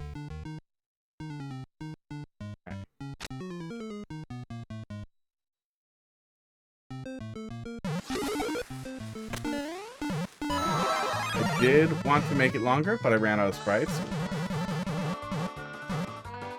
I don't recall exactly if the guide covers it, or if I'm just recalling discussions with people, but I feel like a really good amount of time in between checkpoints is... Why am I making this hard on myself?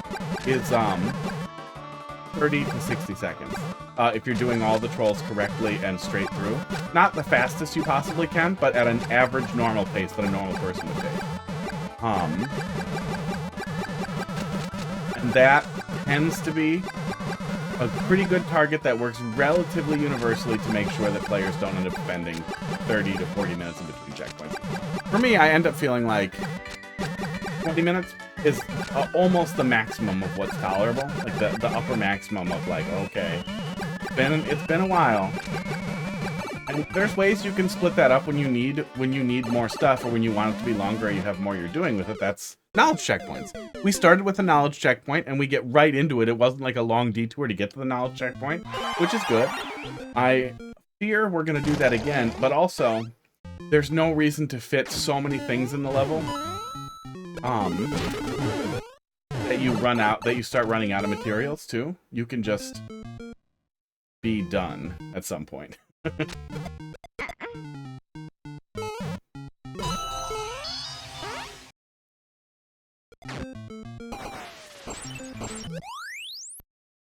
Timing targets can help with that too, with picking out the right things to leave in. So far, it hasn't like felt significantly like there's a ton of stuff that's definitely wrong or could go. The very problematic part was loosened up a little bit. And it's hard to say if it's too long or not too long because I remembered a good chunk of it. Wait, so don't keep it this time? Let's take damage right here. And I'll assume that's probably what I was supposed to do. Yeah, I think so. Okay. Mean. Mean. Okay.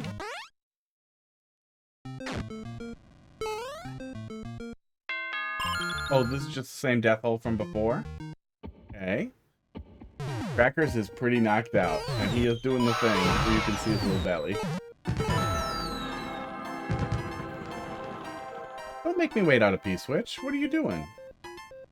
Yeah, don't do this. Player don't want to wait out And CP1.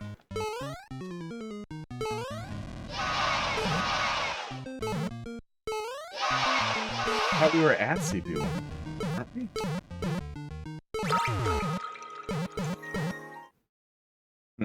I feel like this was intentional.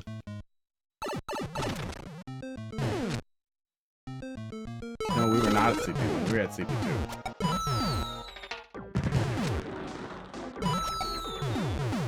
What are we doing? Wait, is this an ante that's going to lead me to CP1? Because I'm literally going to time out. Every single person on Earth is just going to time out and be annoyed at you.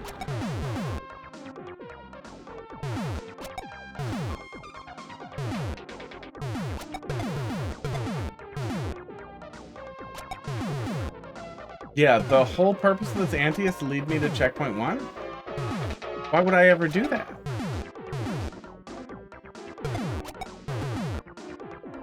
Did I just ignore the checkpoint? There's probably something set up so that I can't. But yeah, I don't understand why anyone wouldn't time out here. Don't ever make the player do anti-soft lock to then get punished. Yeah, like you're in general an anti-soft lock to be like, haha, now next time be smarter about it, feels terrible. It feels really terrible unless you're actually setting up reversal, like you're in a different state when you come back through, but I don't see how that's possible because there's no red coins. But just wasting the player's time is always bad. It's always, always, always bad. Yeah, it's not an anti-soft lock because I'd rather be soft locked. I'd literally rather time out here. This is like a piss lock. Like this is you drink the piss or you drown in it. I'll just wait till I die. Oh. Yeah, we're supposed to like carefully time it out so that they do that so that I can go down there and get CP1. And maybe like there's an axe down there and this is fake. But I was gonna wait. Like I was literally gonna wait for it to time out. The only reason I'm gonna go look right now. Oh, I can touch that spike there. I can touch that spike there. Yeah, there are a lot of opportunities. If that was a real CP1, I'm very confused. Why? If that was just an anti-soft lock that was supposed to make me fear the CP1? I don't know.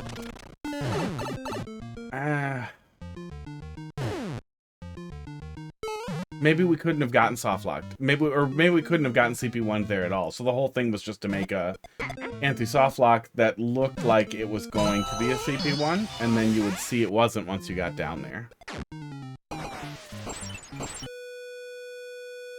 Which I guess is better than a CP1 with no reason, with no purpose. Sports. Yeah, player was controlling the swamp to make them fuck off. To try to carefully get a bomb to the other side to trigger another bomb. Okay.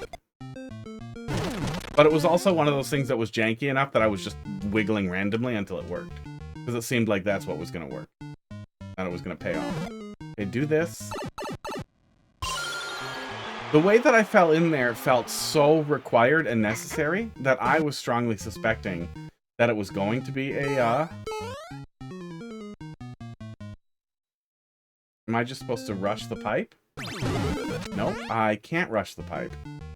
Yeah, it felt absolutely necessary for me to come in here. And then the second time through, it felt guaranteed that I need to come in here. So I'm even more confused. Because I started to think maybe the soft lock is supposed to be how you actually finish the level.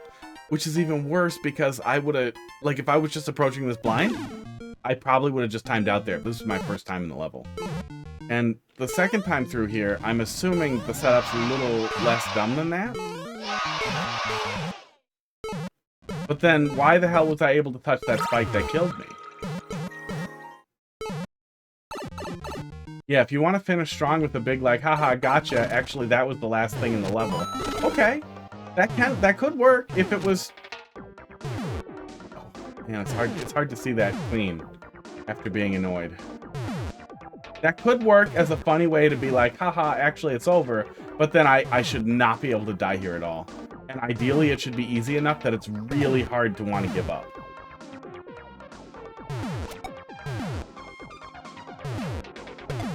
Like, ditch the middle piece of fire there. They walk off, right? Yeah, they walk off. Maybe have the thwomps be capable of falling one lower, so it's easier to get them on top of the thwomps. And harder for them to die at the top of the thwomp. Because the amount of precision that's here, this is the kind of anti-soft lock where I would tell you immediately, like, dude, you need a mercy mechanic. You need it at, like, 60 to 100 seconds maximum. I don't want to do this.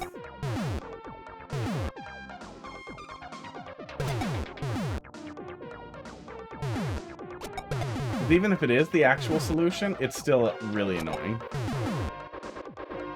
Well, and I'm still not sure if the death was a mercy or if the death is another gag that's supposed to be like, ha, actually this was the end. And I'm gonna see it when I get down there.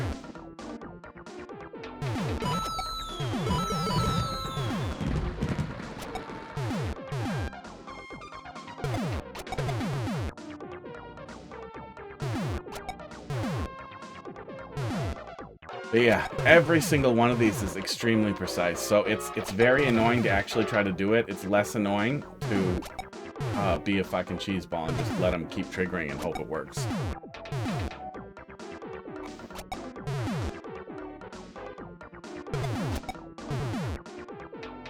If that middle fire wasn't there, it would be relatively doable in its current state, but a little annoying how precisely they need to get onto the thwomp. Especially because I can't control the actual bob-ombs at all. So I'm just reliant on them bumping into each other over there. Okay, there we go.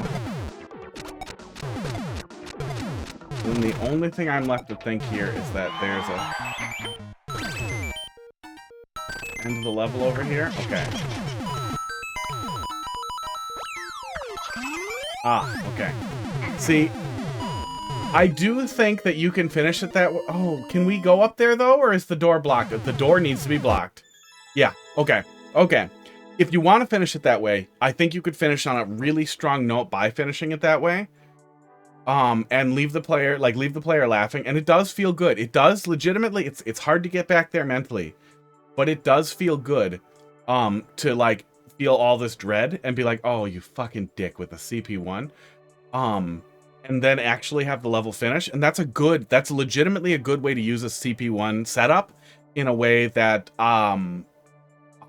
subverts the player's expectation, which is the core of a good troll. It's subverting player expectations.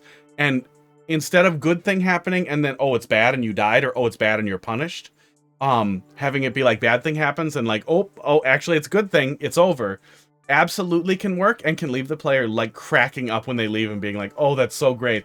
The problem is, and obviously I have some trauma from the first time through the level, but that last anti-soft lock is too difficult and too precise for players to definitely want to work their way through it. It feels like it should be nerfed to the point you want to hit that perfect middle ground where it looks like it's gonna suck and the player thinks they got lucky, but they think they got lucky every single time.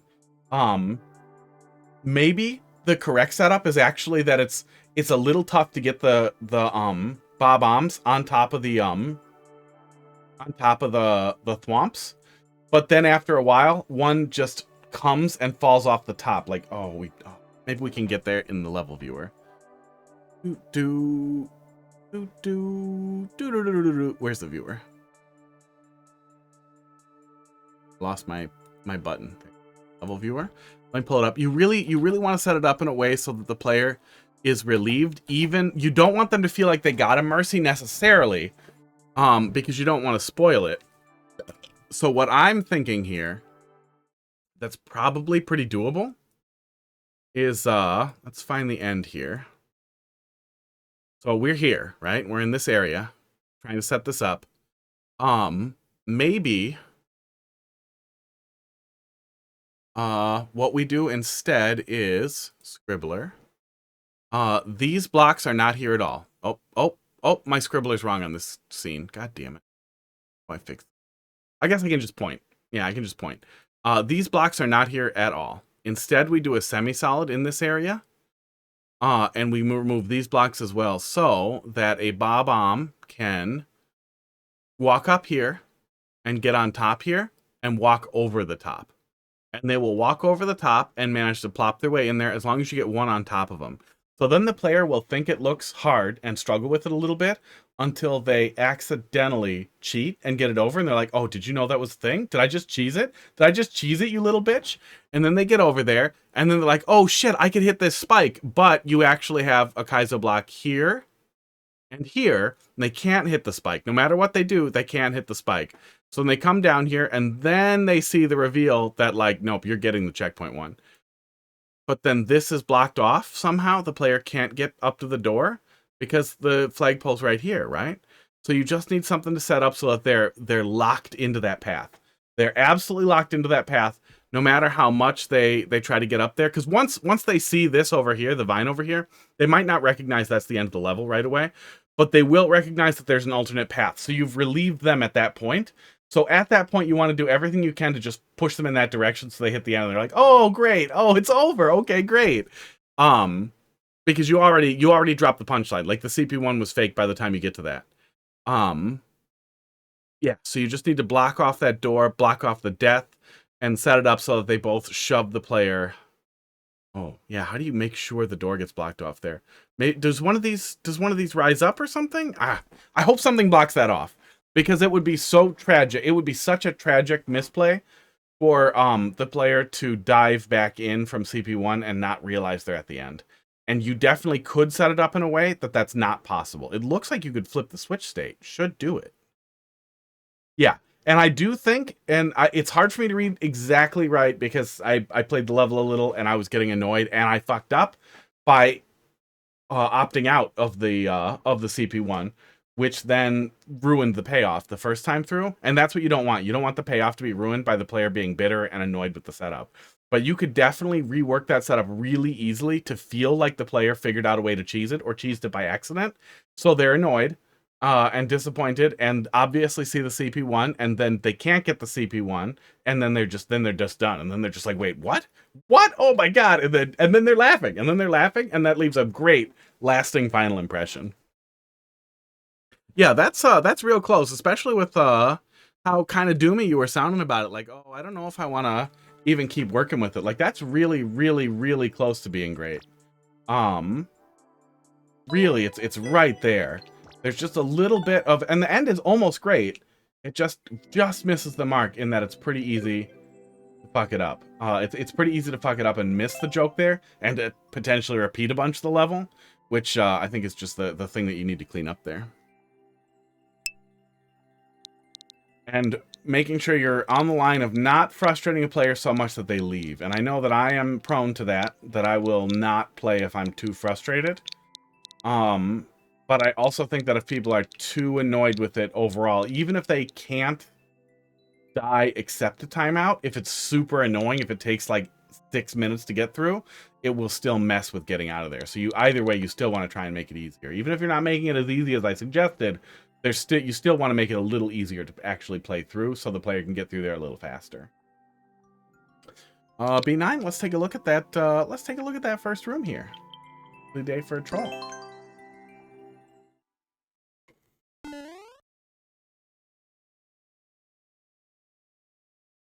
B9, do you play troll levels when people bring them to you? Or do you say no trolls? I know you do viewer levels. Okay, this is stream trolls. That's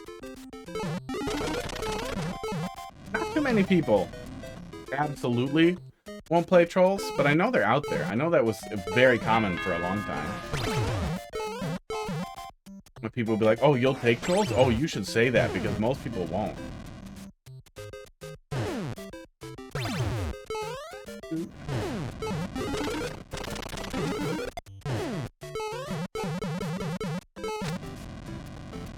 The P block there.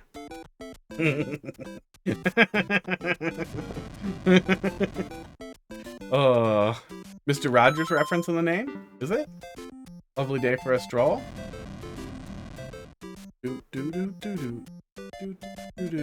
I like the choice here. She'll come that way. And then if we do this... That's good. That's good. Yeah, then we don't have the risk of getting set up there. Man, that is a perfect example of taking something that is just bad thing happens and finding a way to do, player makes a choice, they are punished for making the wrong choice. And they try to overthink the choice. They try to make the right choice and they can't. Oops, I did that to myself. I want to go look at it one more time. Yeah, that little choice there is a significant improvement. And yeah, anytime a little bit of random bad thing happen can be kind of like the gimmick showcase, or showing, it can be conditioning. It can just be showing a funny interaction that you think is funny that, unfortunately, the only way for it to play out is to hurt the player with it. But can still be funny because it's goofy or silly or extra. A good example was a level I played a little while back where they set up this thing where it looked like a thwomp was going to hit you from the top, and then they killed it right before it hit you, and then like 1 second later, a thwomp really fast gets shoved up your ass. And it's still basically just random thing happens, but setting up this little way to have a thwomp hit you from the bottom when it looked like you were going to get hit from the top as the punish was a much better way to punish the player. Yeah. Than to just hurt them.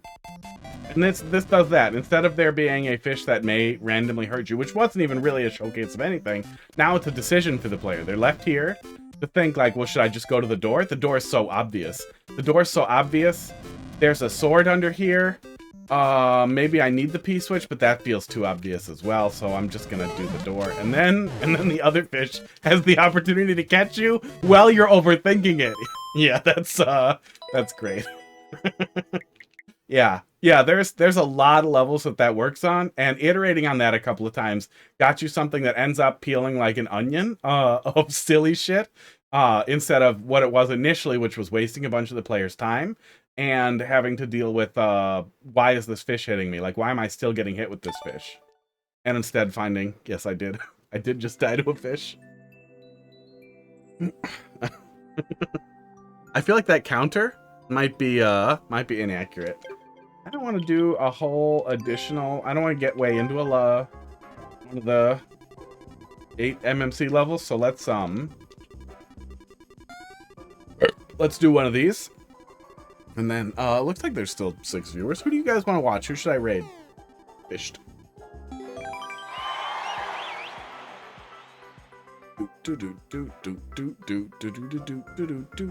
Streaming Falcon. Okay. I will get that ready after we do this raid. Nope, I'll get that ready after we do this. I won't click it first. Hey, I'm Luigi.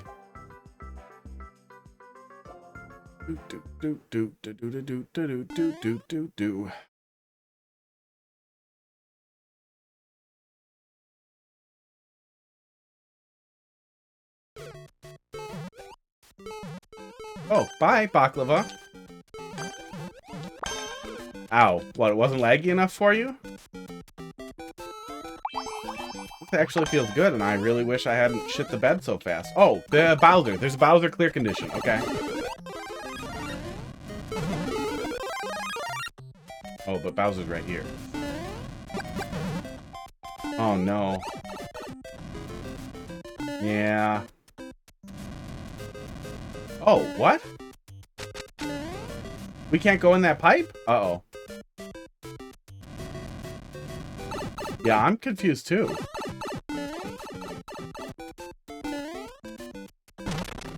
What'd we miss?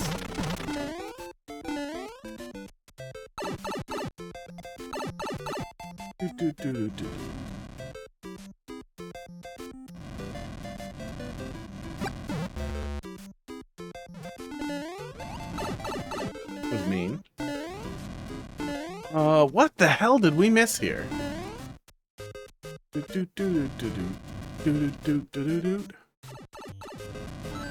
Oh, he found it.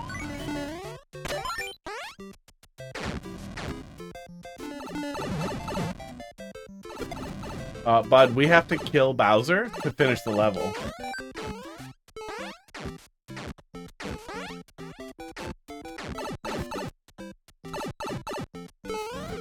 Yeah, okay, that's fine though. There's more flowers. Oh, there's a star. There's a star right there. I pulled it up in the viewer. Okay. Okay, we can make this work. We can make this work. I think I can take this home. If they don't do it with the fire flower first.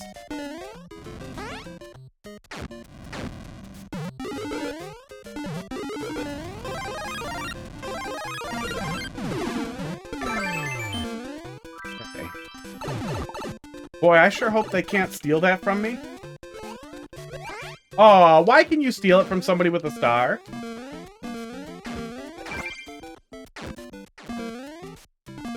Nope. Got him. Gotcha. Oh, that's a good way to end. That's a good way to end multiplayer versus. Thanks, level viewer, for helping me find the cheaters' cheats. Yeah, bad level. Fun-ish for multiplayer versus, but it still relies entirely on total nonsense. Finding hidden blocks twice. Okay. Raid. Screaming Falcon. There we go. He's playing Super Mario 64. Okay. Oh yeah, we did this guy before. Oh, Defender's watching him. He must have been a Mario Maker guy once upon a time, right? Let me pull up the stream ahead of time. I forget to do that, and then I am not, like, in the raid like a person. Okay, he used to be a Mario Maker guy? Have I been winning? Did he have a lot of viewers when he played Mario Maker? What's up, Arises? I think I can go back and look. Oh, I think you guys can hear him already. Let me mute that until we actually raid out. Somebody in Mario Maker who I think kind of looked like him, rated me with like 500 viewers like 2-3 years ago. And it might have been him. I don't know. I barely remember. It was a while back. I'm pulling it out so I can do it. Let's pull a new quote. Let's pull out a new quote. I'd have to look. He came and he's... it's really into that.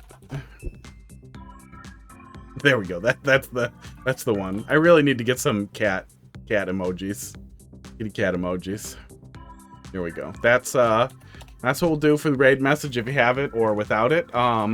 So let's go say hi to Streaming Falcon, and then you guys have a good rest of your week. We'll be back on Monday with more Mario Maker. Go.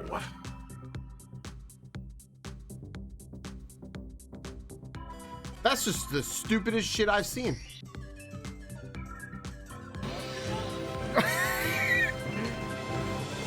Yo, Hot Fist KC is probably gonna be a box following too, if I had to guess. Hot Fist. Hello, how are you, friend? Are you kidding me, crackers? I'm sorry to Box went to bed. What a quitter. I know he works at a school and probably has to wake up early, but still. Hot Fist, how are you? How is Mario Maker? How's stream? Thank you for asking. Stream's been going really well. I PB'd today. So you know what? If nothing else today, I PB'd in a big way. And I'm learning a little bit more about like how to do some of these levels. So that's a good thing. So if nothing else, I've got that today. But I kind of want more. Also, I'm just having fun. Like I'm having so much fun. So I can't get that, can I? No. They've been buying him all day, took a sick day. Ooh, that stinks. Casey, I hope he feels better. That really stinks. I mean, fun is important, yeah. And like, good. I PB'd today, so I'm having a good time. Stream was good? Glad to hear. I spilled water all over my shirt, by the way. In case you're all wondering what happened, I can tell you exactly what happened. So I was drinking my water here, and there's like a little air hole in it, as most bottles do, and I drank it upside